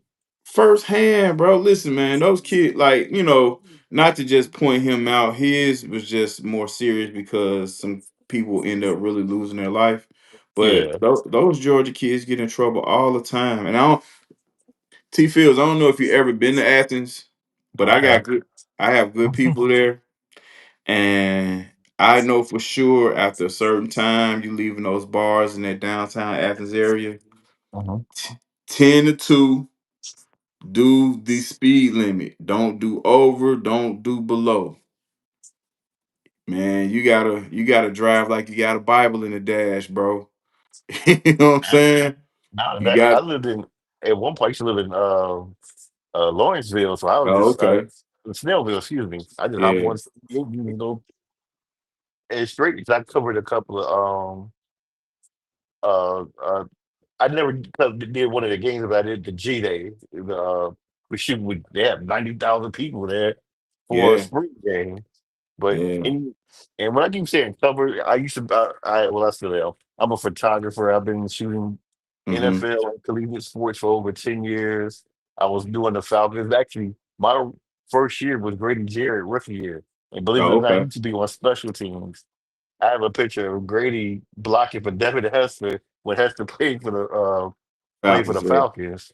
Yeah, just to think of the DT, he went from special teams to one of the best, more underrated defensive tackles in the league. Yeah, man. Look, that because his dad is one of the Falcons greats, man. Jesse Tuttle. Yeah. His dad don't get up.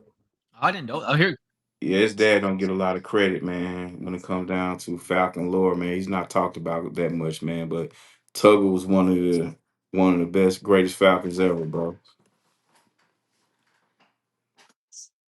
All right, guys, here we go. The Eagles taking over here. Jalen Hurts back on the field. There was a kickoff. Jalen Hurts takes over. Now we'll see if the Eagles can capitalize. They're going to be at the 30-yard line. We'll see if they can capitalize. If they can come right back. And if they could score. I have a feeling there's going to be a lot of Saquon Barkley coming up here. It should Yeah, be. We're going to find out absolutely. here. So they're taking over at the 30 here, guys. We'll see Jalen Hurts. He is in shotgun right now. And he hands it off. And what a surprise. It is to Saquon Barkley. And it looks like Saquon picked up about 6 or That 7 was pretty yards decent there. right here. 2nd and 4, So man. Love it. 38, 37, 38, guys, to bring up second down. Just All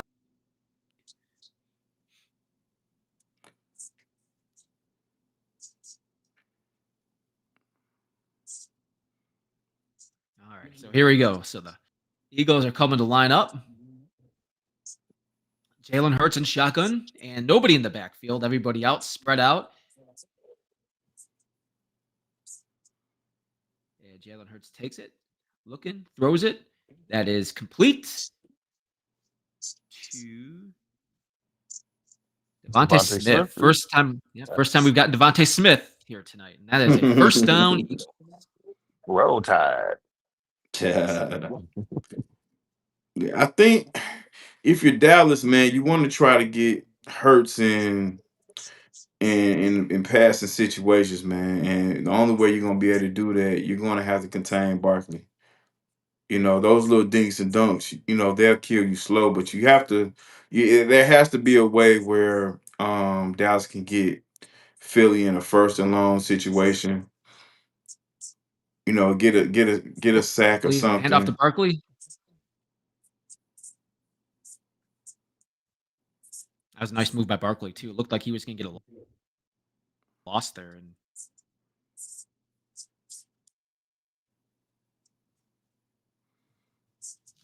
And then I don't know if you. I'm sure you guys heard of the conversation of the conversation being that Jalen Hurts wasn't a top 10 quarterback. I tend to agree, but But my question is, when you actually made a comment earlier, you said, the elite quarterbacks, you can't, fool them all the time. But truth be told, how many elite quarterbacks are there now, in your now, opinion? Yeah. I mean, I know there's one at mm, KC, but uh, I say elite. I say about 3 or 4. Jalen do Hurts it. there, by the way, Do, complete. Elite. Make squeeze 5, but I'm hard pressed to mm, do that. yeah, I'm trying to think. Was it Joe Burrow one? Is it one of them? Yeah, he has to be one. Josh Absolutely. Allen? Josh Allen, Lamar He's taking the Jackson. ball. Good job. Lamar? Yeah. Goddard first down. Nice throw by Jalen Hurts there, guys. Jalen Hurts, the Eagles driving down the field. Excuse me. Right up the middle. Both these are the play, ole.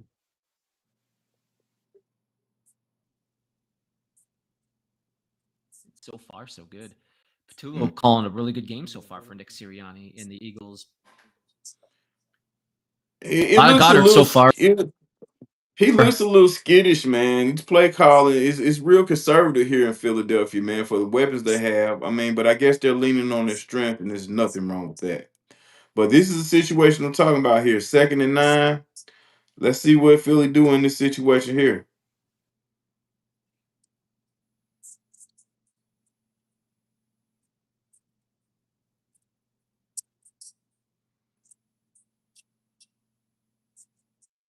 All right, here we go, guys.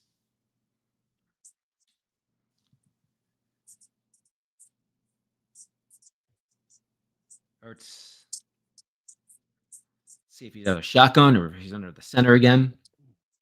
But here he goes. Jalen Hurts is shotgun and takes the ball, looking, running to the left, and doesn't look like he'll find anybody. So he's going to take it. He's going to run and slide for the first down.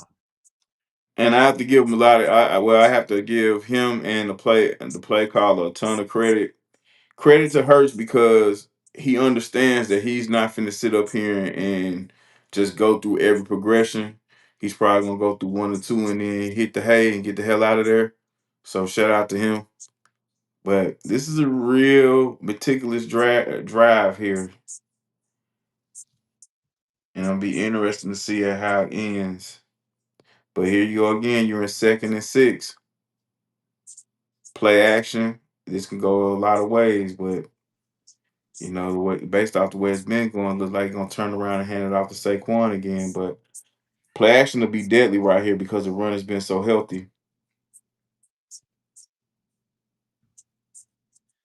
I was trying to get caught up here on my game catcher. Okay, so there it was. Another run. Sorry, it looked like I was a little behind. Oh, I got shifty. On my 3rd and 5. They were definitely going for the ball that time on Barkley. And see, it gets to be demoralizing. It gets to be demoralizing when guys can keep capitalizing on those 3rd and mediums, 3rd and longs. Mm-hmm. So I should ask you guys, where are you guys at time? Where are you guys at right now? Where are they at? 2nd and 6 or 3rd? this is 3rd and 5. 3rd and 5. Okay. And are they showing the squats of Barkley right now? The video? Yeah. Making me jealous. I could squat that too. Okay. Look like I wouldn't be able to walk for the rest of my life. 3rd and 5, guys. But here we go for Jalen Hurts. Shotgun. Looks like they were bringing pressure too, and the offensive line picked it up. Oh, and here goes Hurts. And Hurts with a very nice move. He slides and it's down. He's down about the 8-yard line, guys. What a play by Jalen Hurts, and that is lining up for them for a 1st and goal. Game management at its finest. I thought they were going to get him in the backfield too, guys. That was really good blocking by the offensive line. Both The Eagles offensive have a great linemen look offensive really line. good. Yeah.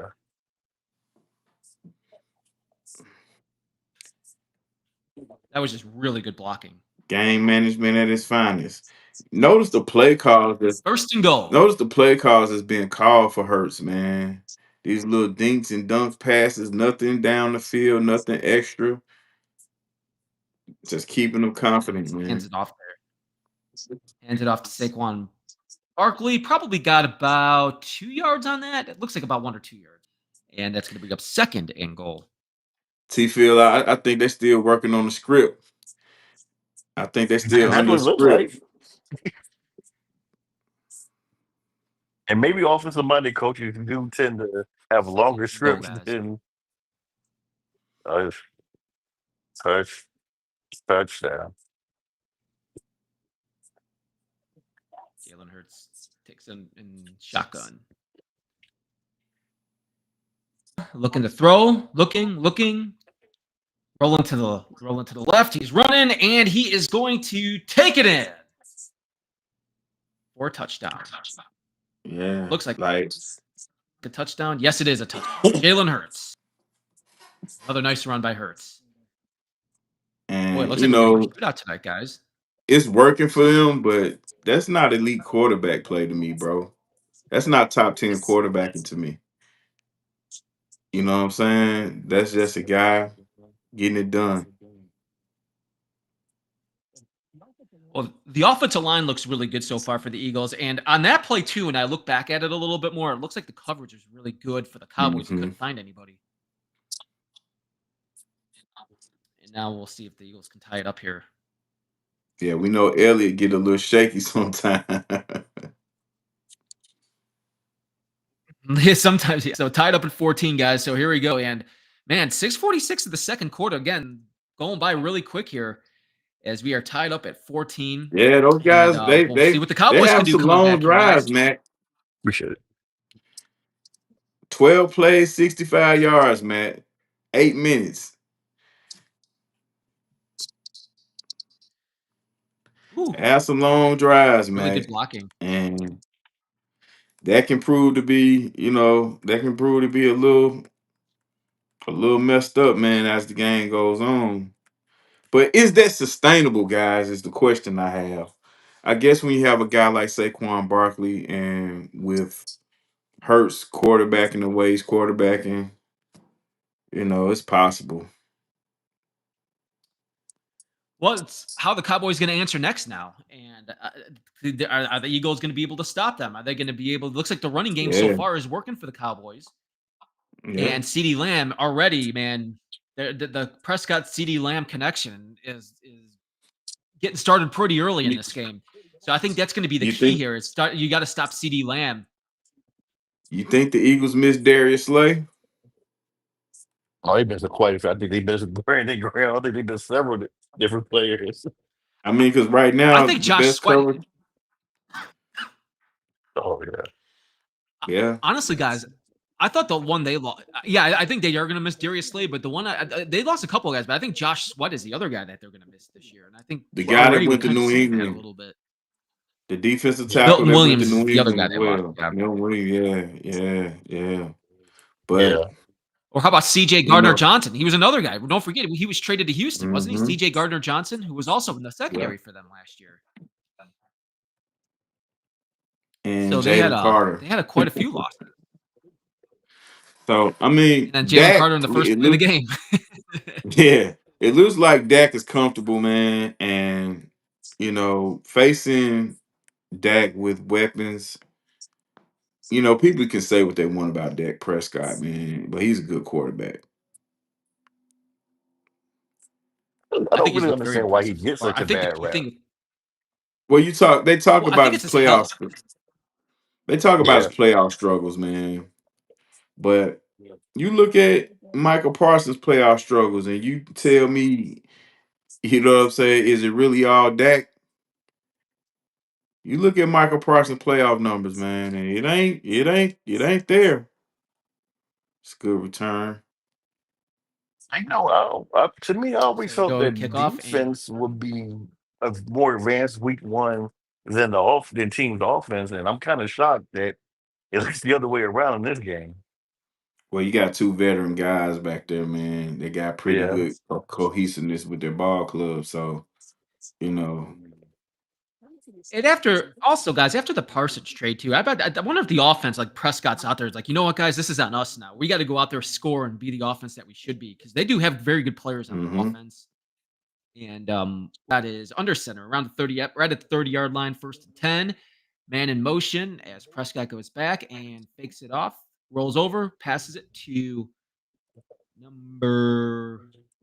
That is Ferguson. I think that's the first time we got a Ferguson. They're tight end. They're a really good tight end. Ferguson. I think that's the first time we've gotten Ferguson tonight, guys. Another he's guy because underrated, we talk man. so much about CeeDee Lamb, but you forget about Ferguson's a great player. I think he's I think he's an underrated player too. That's gonna bring up about 2nd and 7, guys.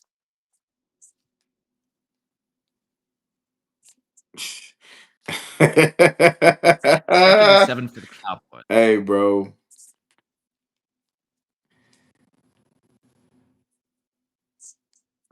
Prescott in shotgun. Looks back, looks to throw, and throws it complete to Turpin.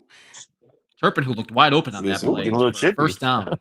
Adoree Jackson is going to get abused tonight. As long as they got him out there on the field, you got to hunt him. Right now, he looks like his name is Toast. Gave him a lot of room on that too. You got to hunt for him, dog. 1st and 10, Cowboys. Midfield. Right at midfield, right at the 50-yard line, and it looks like we are going to have a timeout. Yeah, timeout for Cowboys. It looked like the play clock was down about 5 or 4 seconds, so they call it timeout, their first timeout. With 5:26 left in the second quarter, this game, guys, is flying by. Already 5:26. Yeah, you got to take it. Going to make this interesting. And this has been an interesting game, guys. Yeah, you see Adoree Jackson on the field, bro. You got to go at him. You got to, man. You got to. He had a spark when he started, man, but it didn't last long.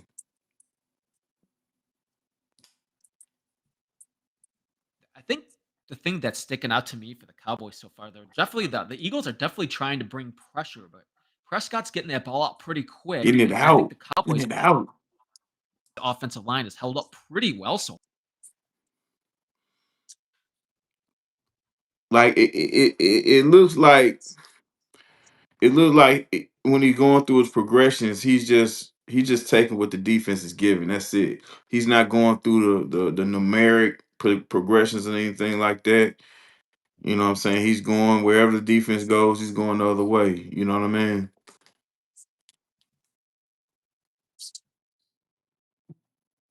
And that allows you to get the ball out quicker. By the way, for watching the Chicago Sports Podcast tonight, this is our watch season. We are so far. Thank you guys for watching. We appreciate every Thursday night, man. And I also believe on Mondays too. Am I correct there, D-Nice? You know what? It's a good question. I think we're gonna do before the game and get out of there like before the game starts. I think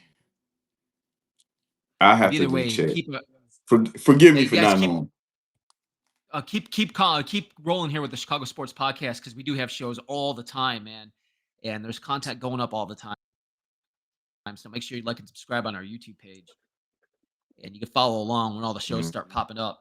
And first of many watch parties here on Thursday nights, and we got a good one so far. You couldn't ask for a better start so far, guys. 14-14 off from the Cowboys and Eagles, as offenses both have looked really good. Defenses, boy, there's been a lot of first downs so far in this game. Salute to both teams, man. Salute to both teams. You know, for getting ball down the field the best way they know how. So here we go. Midfield, 1st and 10 for the Cowboys after they called their first time out. Prescott under center. And they got one back. It looks like Williams in the backfield. Total yards 136, Prescott 135. goes back, hands it off. hands it off to Williams. Oh, nice play there by Smith Jr. Grabbed him right in the ankles. Nice tackle, because otherwise that looked like that could have been a big play. There is a flag on the play. I think it's 20. Flag on the play. I think that's 20. Boy. Another UGA guy. Another UGA guy. Boy, they taking that shotgun and pointing right towards the big toe. Woo! Smith Jr., man, taunting and would have won. I mean, that's gonna just neglect a very nice play right there too. Look, I mean, that's a nice play. And there it is. Now you're in field goal range. And that's gonna really move them up. You got to be smarter than that. You know the referees are going to come looking for that. If you're right by the referees, they're going to call that, man. Whether it's right or wrong, you know they're going to call that. Man. So here comes Prescott. He goes back. Nice play, nice pressure. And Prescott gets away from a sack. He runs. Wow. I mean, how did he get away from that? Good feed, Dak. And he slides and he picks up something from nothing, man. It looks like that was going to be a loss, and it looks like he picked up about 5 yards on that play. Good feed. It's going to be a run play because he's tired. Ooh. I mean, Davis, I thought, had him for at the rights. And Prescott gets it in about 4 or 5 yards on that play, man. So nice play by Dak Prescott. Showing man. So 2nd and 7. 6-yard loss. So here he goes. He's at shotgun, gets it, hands it off, and that it looks like the Turpin for about a gain of 4 or 5. Yeah, I knew they were going to run it because he looked his leg was. Love Turpin, man. You can be so exotic with him, man. Number 87, well, number 10, I think we're going to be used the same way for the Bears. Mm-hmm.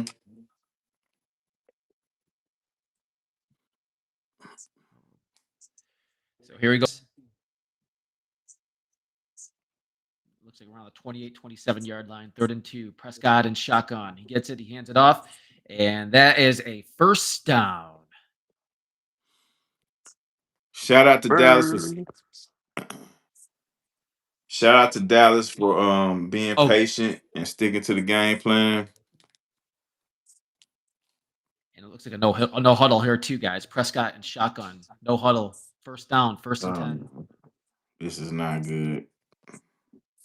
And looks like he's almost trying to change the play there. I can't really tell, but he's still staying in shotgun. Here he goes, gets the ball, drops back to pass, throws it over down, and completes to CeeDee Lamb for it looks like about, oh no, maybe it didn't. Nope, incomplete. It looks like it hit the ground. Drop, yeah. So that's going to bring up. Yeah. Ooh. Yeah, I don't see that very often from CeeDee Lamb. He usually catches those. So that's going to be 2nd and 10. But you see who they going after, though. You see it. Adoree Jackson. Adoree Jackson has the. Yeah, they're really picking on him, huh? He has the biggest X on his helmet. Wherever he is where they going, bro. Here comes Prescott, shotgun the ball, and that is bounce and almost intercepted. Did he get that? Oh no! Oh, it went right to Young, and Young just dropped it. I thought he had that man with that bounce. So it's going to be 3rd and 10 now for the Cowboys. Man, one of those places in the run. Yeah, I was about to say one of those places in the run. Gotta run. Now you force pass. And it went right through him. Yeah, that's definitely a drop. So that'll bring up 3rd and 10 here for the Cowboys, guys. 3rd and 10 for the Cowboys, right around the 23, 24. Prescott shotgun takes the ball, drops back to throw. Looking, throws it down the field, and it looks like it was overthrown. Yeah. George Pickens. Just when I gave these guys credit for being patient and sticking to the script. It's like the ball. Maybe the script ran out. If it was 2 yards closer, it would have been pass. They would have called pass interference. Don't think But that was that, I pass think it was interference. That because it looked was so. that looked like pretty good coverage to me, guys. So Brandon Aubrey is going to try for a field goal attempt here. He money in Brandon the Aubrey, a bank. 41-yard field goal attempt. 41 yards. Snap, the hold, the kick. It is good. 17-14 Dallas. So they do get some points out of that, which could have looked like a disaster. Hey, by the way, guys, our guy Trax, who runs everything here on Chicago Sports Podcast, big shout out to Trax. Yes, Monday nights, full watch parties. So yeah, you'll be able to watch full watch parties on Monday nights. And you guys will be able to check that out Monday night. Bears and Vikings on Monday night, man. Can't wait for that. Yes, indeed.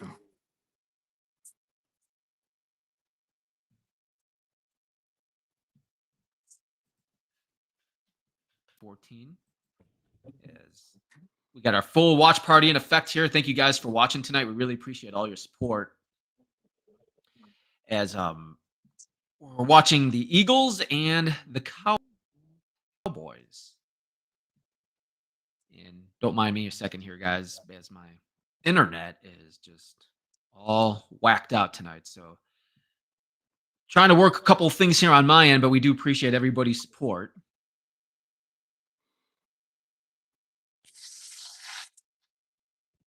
And there we go. All right. 17-14. So thank you guys. Oh, it keeps doing it. Sorry, guys. Here we go. 2:34 left here in the second quarter. It's been a back and forth game. And lots of offense.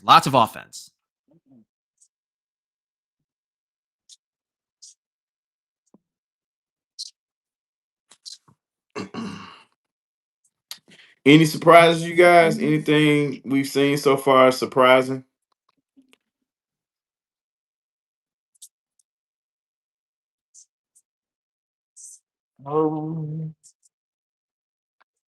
I'm surprised at the defense. I mean, well, Philadelphia lost a big key in the middle before it even really started. But like I said, I thought the defense would come out a little bit looking better than the offense. Even though I know they have veteran leaders. I thought Dak might be a little bit rusty. So, you know, I tip my hat off to both offenses, especially the offensive line for both teams. They've done a really good job to keep their quarterbacks clean and had some good lanes for running.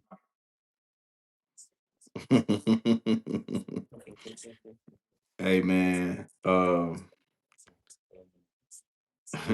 of the guys in the chat said the league wants these guys to be robots. Hey Seattle, AC, you say they want the league want everybody to be robots.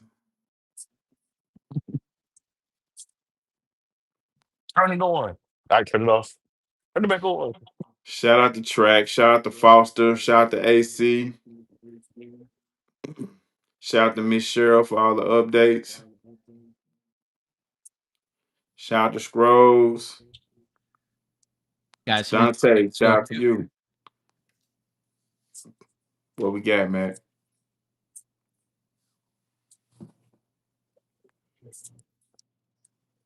Okay, so 2 minutes, a little under 2 minutes, around 2 minutes 34 left to do here. They're going to be into the 2-minute drill to drive down the field. We'll see if they can get points. I think this is a dangerous spot for Jalen Hurts, do you man. think they'll do it? This 2-minute situation, because they got timeout, so they got all the timeout, so they'll have opportunities to run the ball quite a bit. They got all their timeouts. Warning. Yeah. Shotgun, hands it off to Barkley. Barkley goes to the left and picks up about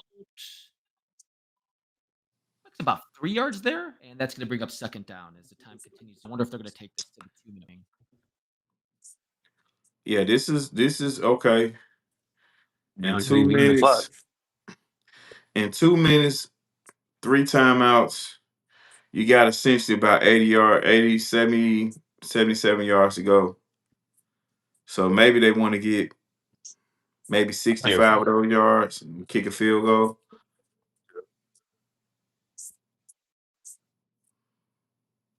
But what Dallas cannot do. Yeah, well, they got all the. You brought up a good point there. Don't forget they got all their timeouts left.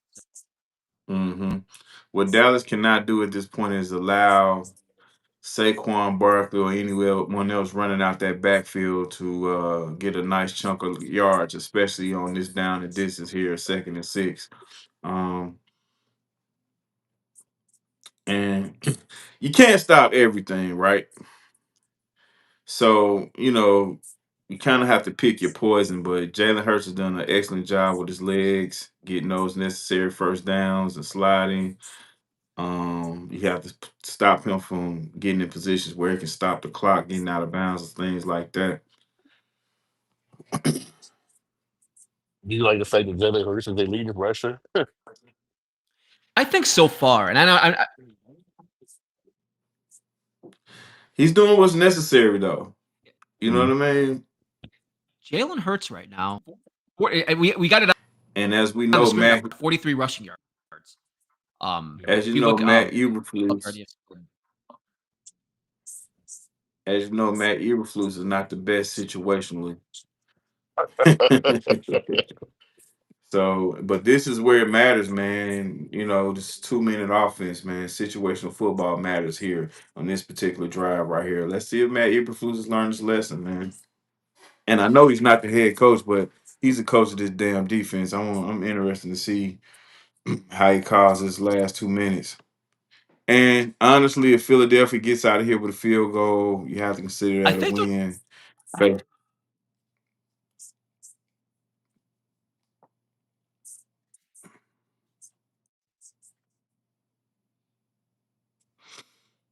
Yeah, based off the way this game's been going, the coverage Philly, is good so far. Hurts. I mean, yeah. He only has 31 yards passing. Yeah, he's squirming out of there, making plays with his legs. They would normal with Eberflus, they're gonna play bend, not break. He's done a lot of rushing so far. A lot of handoff.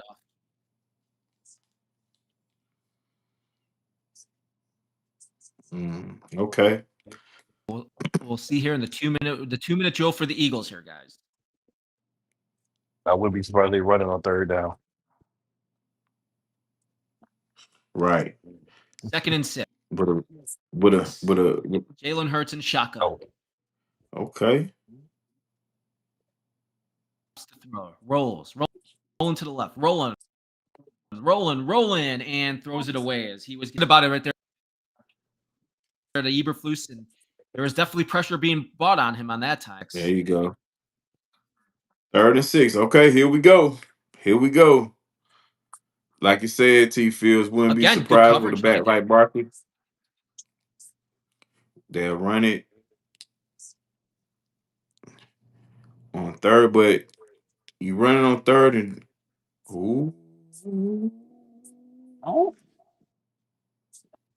Like Jahan Dotson?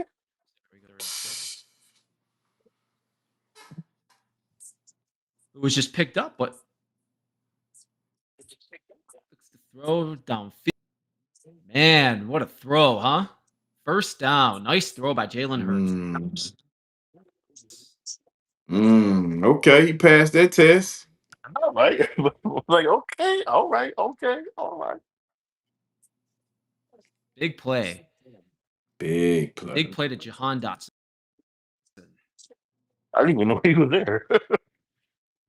Beautiful. Yeah, he got that last year. I thought he left. That's why. I thought he was one of the players that left. Looking to throw, throws it down, and dropped. Dropped by Saquon Barkley. So to stop the clock with 1:16 left here. Half, 2nd and 10 for the.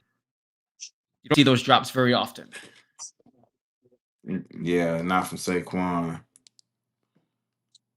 Like real Adrian Peterson right there.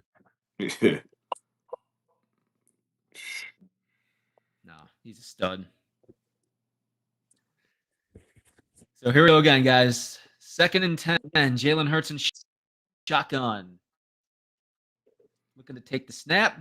Backs up the throws it out to the right to Barkley, and Barkley takes it. And that is going to be very close. Gets out of bounds, too. It's considered a screen. The clock with 1:09 left here in the 1st half. Still got those 3 timeouts, man.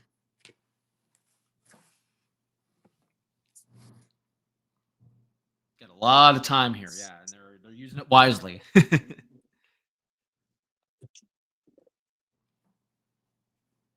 So here we go, guys. This Well, is then going to they be a can third do a and couple of 2. like a draw. Oh, a halfback draw with all these timeouts.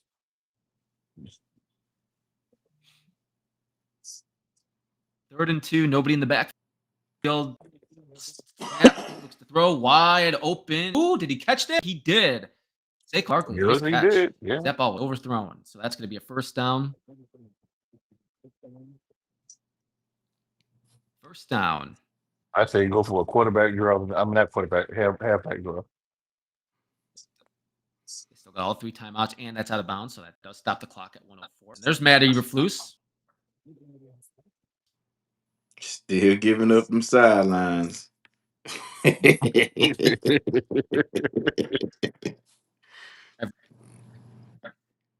Every Bears fan's worst nightmare. Good looking man on top. So here we go. Shot for Jalen Hurts. Goes out, backs up, throw the ball. Pressure coming in. To right, he's going to take it, and he's going to use that run out of yards. And, stop the clock. Took a hit out That's a there. little bit of acting. Too, but I don't think that was intentional.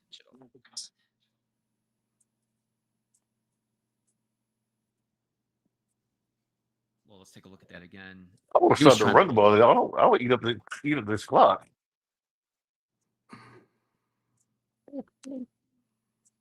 right in the cameraman, too.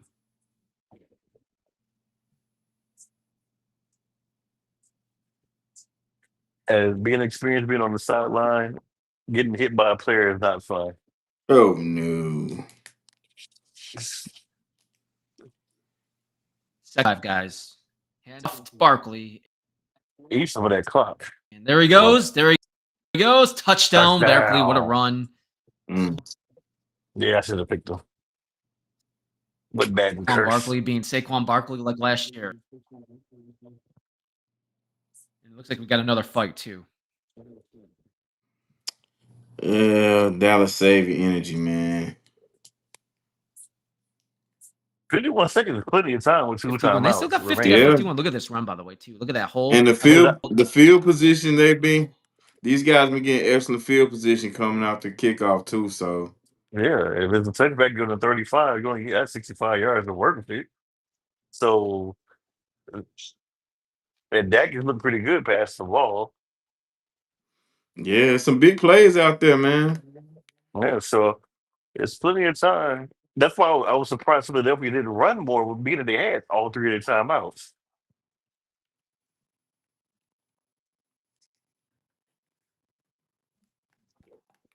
And they got their target. What's up, fellas? There we go. I had to refresh the last page, guys. We got What's up, fellas? How's it going, guys? What's going on? Good. Just walking in the door, man. I turned it on and it got the Eagles up, man. Yep. Got the We got a Eagles hell of a soaring game. here. That's a lot closer than So I far. thought it'd be. Dude, I'm telling you. But you guys remember last year? Last year was 51 seconds crazy. It left was for the like the Cowboys, first too. few weeks was kind of like preseason for the first few weeks. You know, it just seemed like a lot of teams were shaking the rust off. That's what I kind of thought was going to happen this year. Yeah. Not these offenses. Yeah, it's crazy. No, not at all. Going on They're every mid-season possession. form. We haven't had a punt yet, have we? Nah, nobody's punting. So you think the score, with that being said, the score is right where it should be, or without any punts it should be higher? Well, they eat up a lot of time. These are long drives, so Yeah. with the exception of that last drive, they've been like 12 play drives. Yeah. Yeah, I wonder what the time of possession is. That'd be interesting. Yeah. Philly's kind of ate that up. Oh yeah, a lot of running. Well, 15 and a It was half versus 13, 20. pretty even when they just put that. They were right around it. They were right around like 13, 14 minutes. I gotcha. You guys are doing a heck of a job, man. Appreciate it. Well, appreciate you coming in today, But man. I think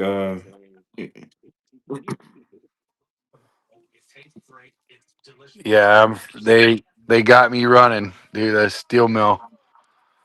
I keep telling them they made steel before I got there. They can make it while I'm there and after I leave too. So there's no need to keep me hostage there every day, 12, 16 hours a day. But I don't know.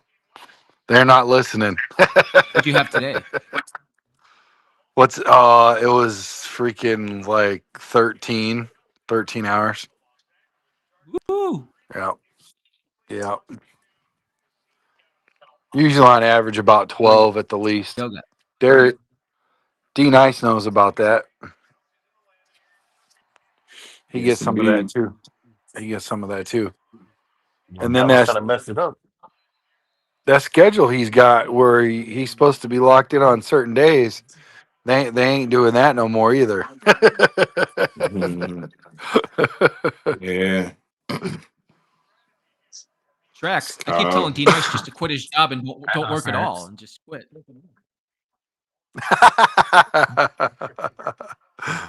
For some reason, he's not If listening to me. only I don't know why. I don't know One why, of but these, one of these days, Matt. One of these days. if only we could fund that idea, that would happen a lot sooner, right? One Hey, of these days. the Powerball hasn't been hit yet, so that's good. Yeah, but I oh, don't you could play play that. bastards. I We got should my. have I'm all buying my got in ticket on. tomorrow. I'll play. We should have all got on that. That'd Another have been great. penalty. Another penalty. Oh my Pass gosh. interference. Looked like pass The, o- interference too. the only penalty that I saw so far, because I've only like turned it on like maybe twice, because you're not supposed to do that, at work. Um, is what you call it? Um, D Nice's buddy. D Nice's buddy. He won it over with Chicago Bears. He spit on somebody. Real, real, real nice character over there, spitting on folks. And his teammate got a personal foul for hitting Nolan Hey, Is this Smith. another person? Here we hey, go Is this another again. personal foul? Is this another Yeah, one? Yep. personal foul, Nolan Smith. do you Roughing the guys Yeah. remember passer. What that? a. Do Woo. you guys remember that linebacker for the Raiders that spit on Jerry Rice? Nah, Romanowski, was it? he spit on JJ Stokes. No, Was Jerry Yeah. Rice got spit on. Nah, Romanowski spit on JJ Stokes. He would never spit on J.J. Rice. Dude, I'm telling you, I'm looking it up right now. I don't remember that. It was JJ Stokes.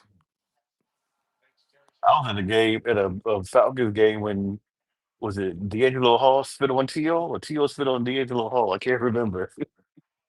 Yeah, But they can we had just some. punch, not spit? Spit is so disrespectful. Man, come on, man. Punch me, bro. Yeah, slap me. I mean, that slap is disrespectful, but Yeah, slap is disrespectful. but Don't spit on me, bro. I yeah, stand corrected. It was J.J. Stokes. Thank you. $7,500 fine. Thank you. it's gonna be like 25,000 now. Yeah, I was trying to remember that. It was on Monday Night Football. Yeah, Bill 7,500 Romanowski. bucks. Hmm. $7,500 I'm trying to. Yeah, I don't know. was a gallon of milk was 3 nickels.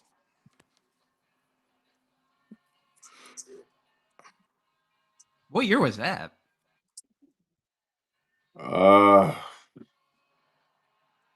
It says 97. yeah, I was finna say I'm about to between say 95 98. and 97.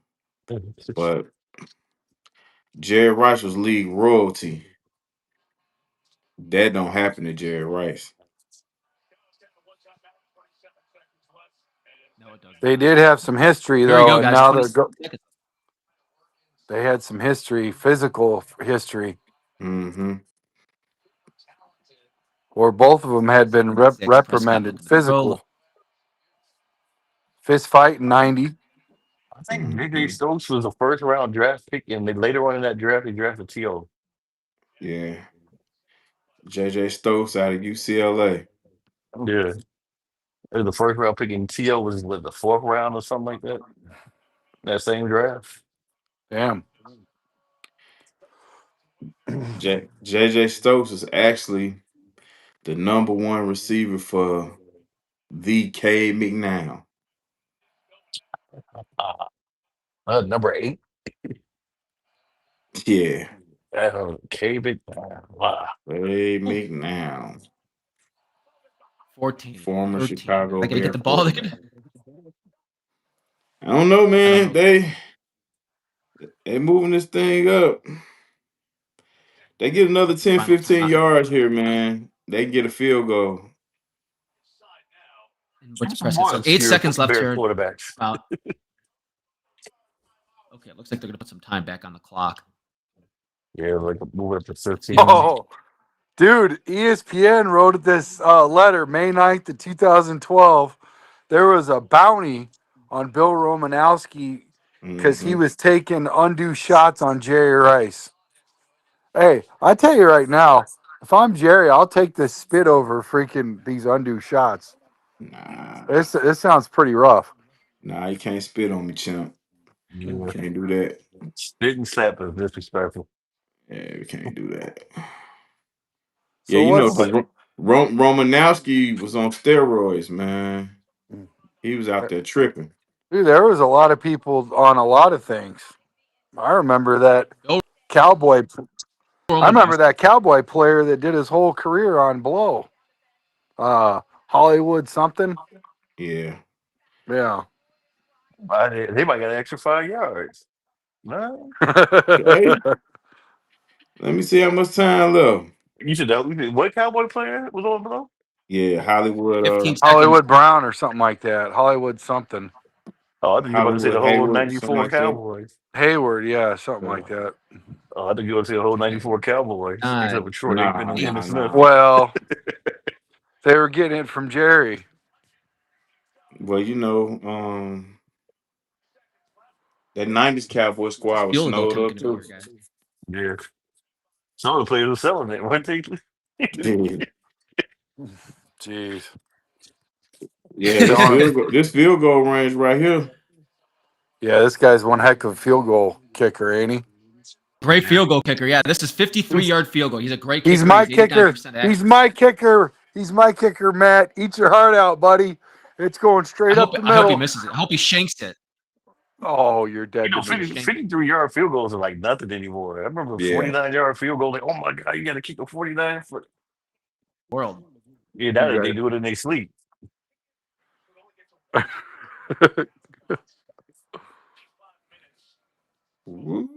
at that. Here we go. With room. Yards. Hey, Mr. Fields. Yes, sir. I want to tell you firsthand, thanks for joining us, man. You've been a blessing so far, man. You really. I appreciate you. Appreciate you. Philly to receive the kick, second half. Haven't been behind a mic in You haven't been rooting 15 against my years. you haven't been written against my field goal kicker yet, so you're good to me.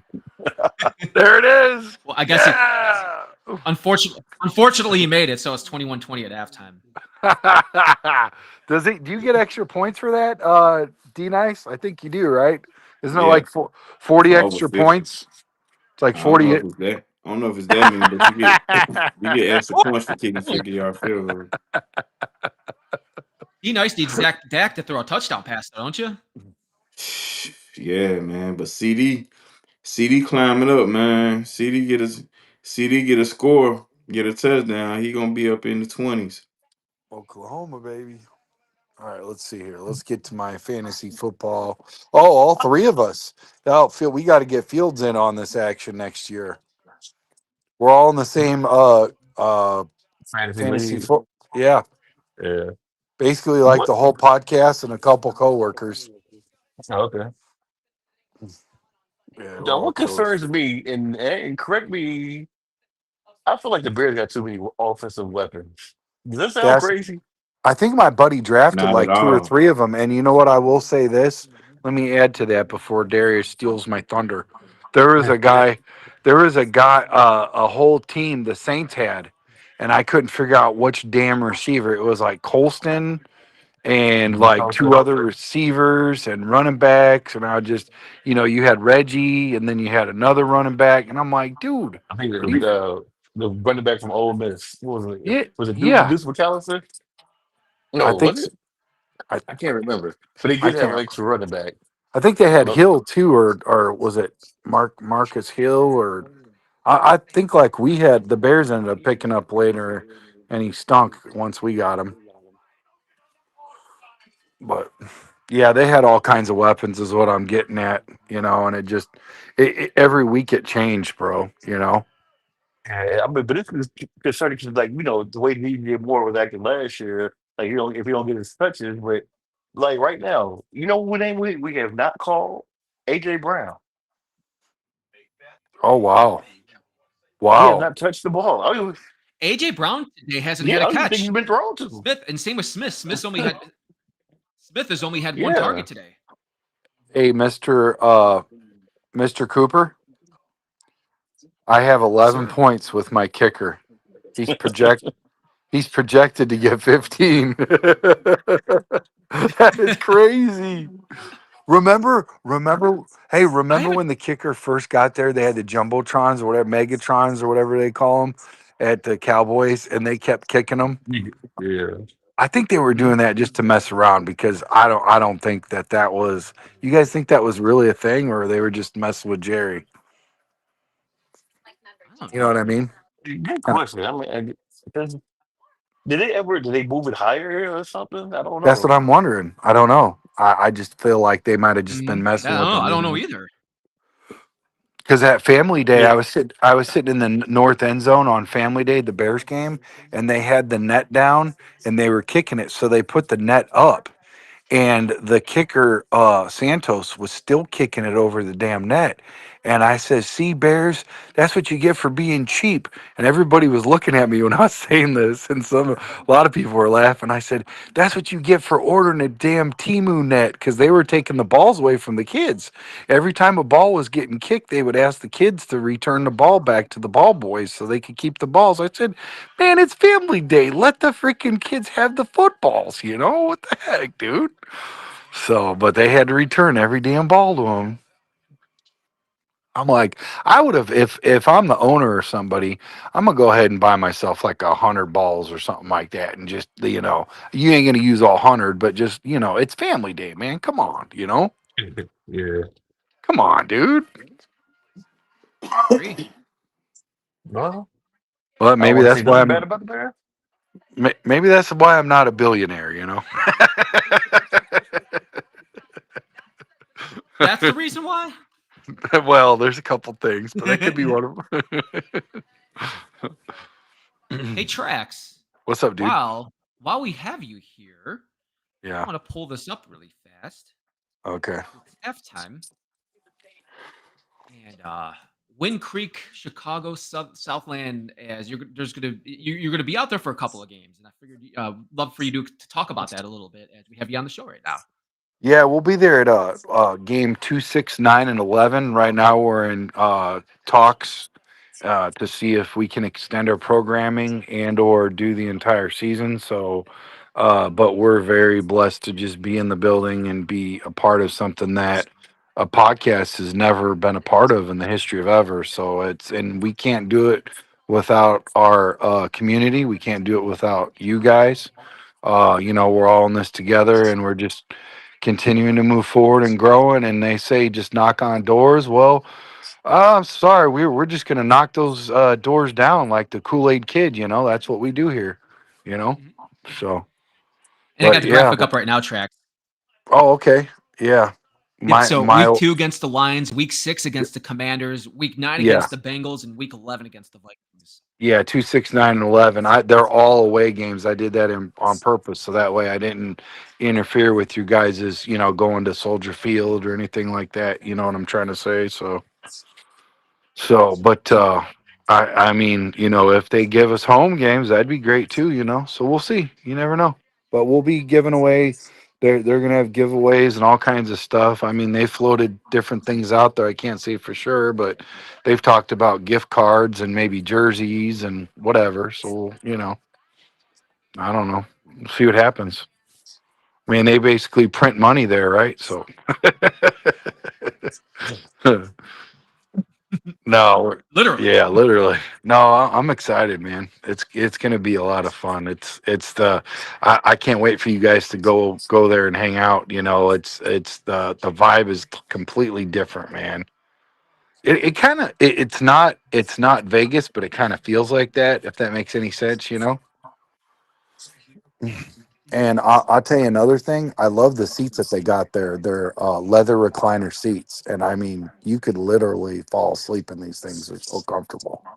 You know. So week 2, that's coming up quickly here now. So against the Lions, week 2, a noon game. So you got plenty of time to get out there. Yeah. It's gonna be awesome.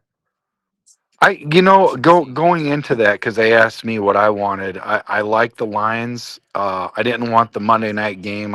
Plus, that's at home, right?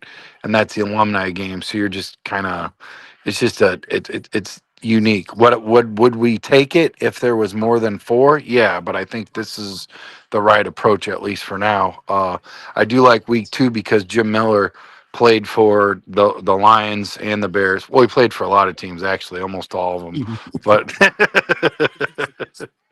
so I don't. He lives out there. I think I don't know. I just think it's pretty cool. And then actually, when we were nailing down the schedule for this, he was actually at. I don't know if you guys listened to you moving the.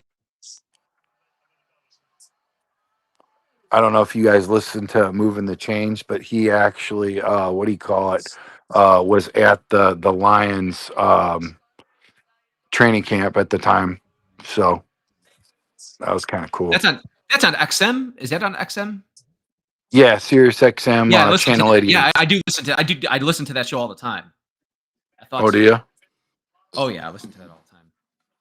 Are you guys on Sirius XM, Matt? What's that? Are you guys on Sirius XM? Who? You're DJ? I Yeah. wished. Yeah, I didn't know.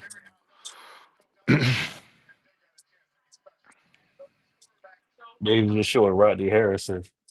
I don't know if he's familiar with it, but he's one Rodney's of a the. beast Oh yeah, he definitely was. But for the Chargers. For the Chargers. Chargers and the Patriots. Well, I think he did all right for the Chargers, dude. But if you really watch the beginning of the because I followed the Chargers when I lived in California, so if there was any team I was rooting for out there, it was the Chargers, right?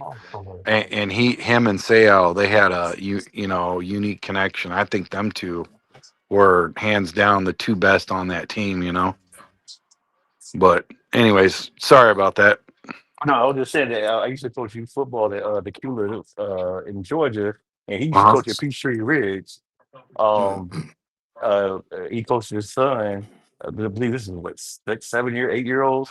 But anyway, one of the kids that I coached now was a linebacker for Georgia Tech, number 44, Cal Easter. He was our running back.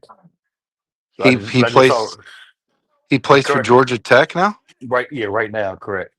Oh, so that doesn't make you feel old at all. Oh no, it's worse. Miles Jack. Do you remember Miles Jack? Yeah. Yeah, he was. Oh, I do. he Yeah, was on the linebacker. Cuba youth football team. He was 6 years old, and now he's retired. And No. yeah. So Jags already retired. He played for the Jags, right? yeah, he played for the Jags, and then he had the Steelers for a year too. Steelers as well. He actually co-owns a minor league hockey team now. What? Yeah.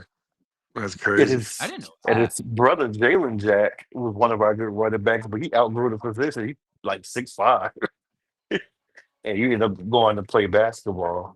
But yeah, actually, we had quite a few D1 kids come through our program. Mm-hmm. My little cousin played at Peachtree Ridge. Okay, they Mm-hmm. Peachtree. I don't know when he was there, but from was it Cam? Not, yeah, Cam Haywood and Craig Mm-hmm. Haywood both was there.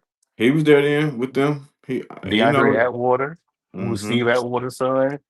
Yeah. Drew Butler, who Kevin Butler's son. They all was at that one high school. Yeah. My cousin, Joe, Joe. my cousin was there at the same time. My cousin played middle linebacker. Oh, okay. Mm-hmm. Yeah, Joe, and the crazy about it, Miles Jack played there for 1 year before he ended up moving to Washington. Guys, do you remember when we were talking about trying to cross the 5K threshold and we were sitting at about 4.6, 4.7? Would you believe if I told you we're at 5,000, almost 5,200 right now? Isn't that crazy? In like 2.5 days. Nice. Yeah, you guys are killing it, man. Yeah, I see Rodney. I used to see Rodney Harrison every morning. No way. Yeah. Hey, dude, next time you see him, tell him Track says, thank you so much for your services in San Diego. Yeah. Because, I haven't seen him in a while, but like when I used to go to LA, this LA Fitness, this particular LA Fitness, that he goes there every morning. He's there. And that's usually doing when he's off. But yeah, I used to see him every morning. Cool guy. yeah, he looks He's a Chicago he's guy. in pretty good shape, man. Yeah, he is. He's a Chicago guy though. He lives here in Atlanta Oh, though. Yeah, really? he lives here in Atlanta. He's from Markham, area in Chicago. Yeah. Dang. I grew up Mm-hmm. not that far from there.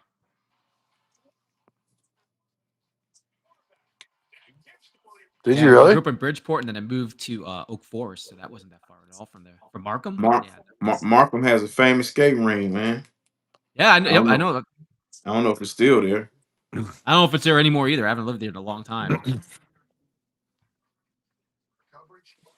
I will say this though, Darius. If what kind of terms are you on with Rodney? I mean, we speak,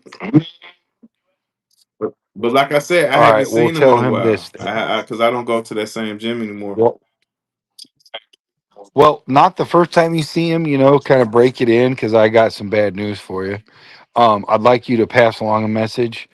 I don't know what happened to him in January 29, 1995 Super Bowl, but he was part of the reason why my mom grounded me from my television for one whole A year year.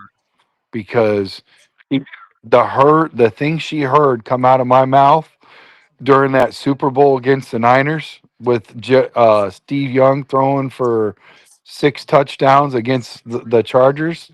She never thought her baby boy had a mouth like that on Man, him at all. I said, Mom, it's the football. It's the football, Mom. I can appreciate your rooting interest, but at that year, there was nobody beating the 49ers, bro. Bro, in my mind, Sayal and Rodney could beat anybody. We didn't need anybody else. Hey, and I forgot who it was, but the defensive tackle, if I went through the list, I could remember and I could see his face. You know what I mean? Big, tall guy. He asked me if I wanted a plate of liver and onions on the airport ride. I was on the plane with him and I was talking Chargers and all this and that, and then he told me who he was, and I was like, I said, I wish you had a helmet, sir, then I could verify if it's you or not. He tried to get me to eat liver and onions, and I said, man, Ugh. you're disgusting. And dude, you could smell it on his breath, but I was just happy to be sitting by him, man. He was so cool. Yeah, he's tearing it up. I guess he had to go to some firehouse for some charity or something. He was flying Mm. out there from. Yeah, cool dude, man. Super cool dude. That was the first ever NFL player I ever met, man. And I was hoping that plane never touched the ground.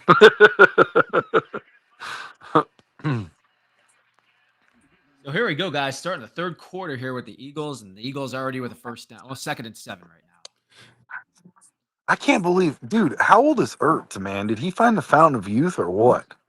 Last year in Washington, yeah, Yeah, Yeah, he had a yeah, good year last year, and they brought him back this year. So yeah, yeah. here's Hurts again in the yeah. shotgun. Um, Takes the snap, rolling to the right.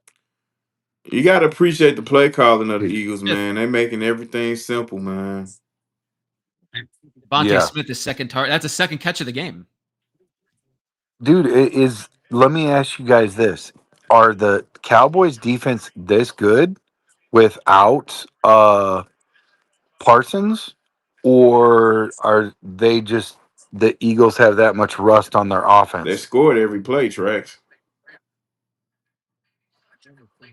I understand that, but I see you understand what I'm saying about the I'm Cowboys. gonna put it like this. I didn't expect the Cowboys to be this good, bro. I swear to God, I didn't. Because to me, they weren't that good Well, let me last put it Because year. like they was this: missing Dak Prescott for the majority of it. I think They're not stopping Saquon very Well, well either. yeah, no. Yeah, like Dallas ain't playing no great defense here today. Their offense is just kind of, scoring every time. Well, I But thought the secondary did okay. you know what? It is only this.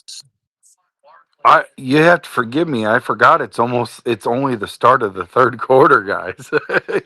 I'm acting like it's the fourth quarter and it's almost a curtain call, you know. I think one thing that Jerry Jones kept on saying, he wants to stop the run. He wants to stop the run. That was one of the reasons why he got rid of Micah Parsons. I think he scored 3 touchdowns on the run. Yeah, I think all 3 touchdowns have been Yeah. has been on the ground. And Saquon has looked like Saquon. And who's the backup? Because he looked pretty good too. That was a nice run right there. Yeah, I hear you. So stopping the run looks like it's not working. A.J. Dillon, guys, he was this former Packer running back. Oh, that's yeah, it sure it is. How can they all these other runners? they got estimate too. That was a nice run by Dillon. Great offensive line for the Eagles looks great, by the way. The run blocking has been incredible today.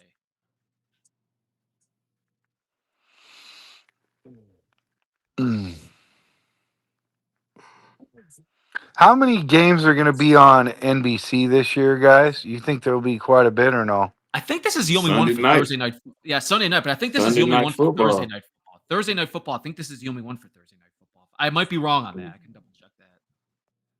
But no, I think they're opening up the year. I don't know what network Kansas City's gonna be on tomorrow, but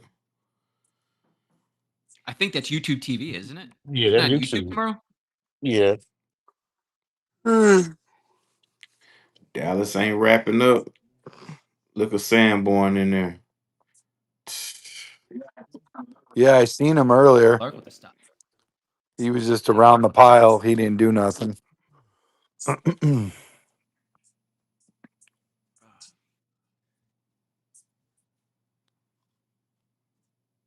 stop there. It looked like Kenny Clark made the stop on that play. Oh, Kenny's a beast. They're gashing Dallas, man. So glad Kenny's gone. So this is going to bring up.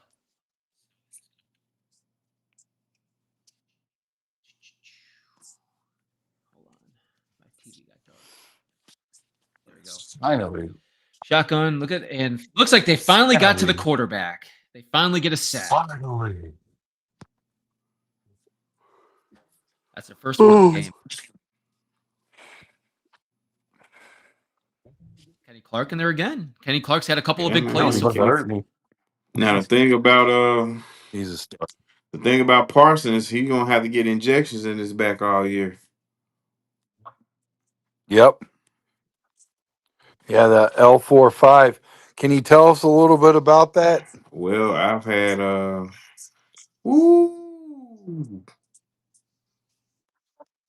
Where's that at? Is that upper or that's lower? middle to low. Middle to low, yeah. Middle to. Okay.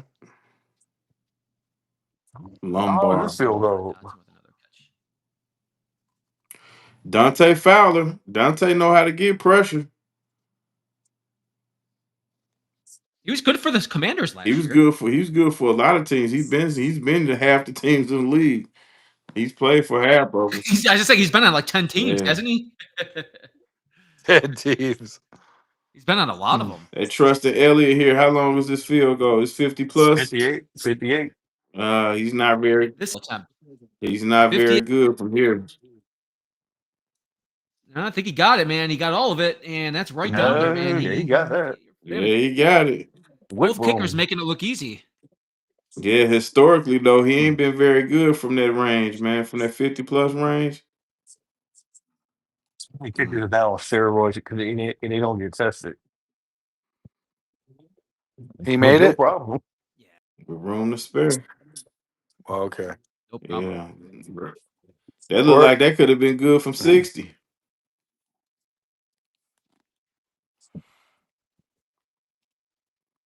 Nice kick. Nice kick for Elliott. Yeah.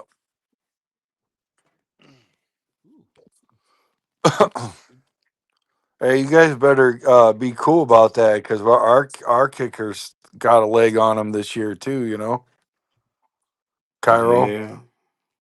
Hopefully he ain't got to prove it too much. We don't want it. I think he'll have a good year. We don't want to get him tested. We don't want him tested. I think he's gonna have a good year. Yeah, as long as we do what we're supposed to do, we should. Oh, come on, Nah, D I'm nice. just Be saying, nice. bro. Like we don't want him having to kick 50-yard field goals, bro. You know how the weather get it. The later it gets in the year, man, the weather gets crazy in Chicago, man. You know that. You up there. We don't want to have to depend on field goals, man. That shit's over, man. Really don't want to be talking about that kind of.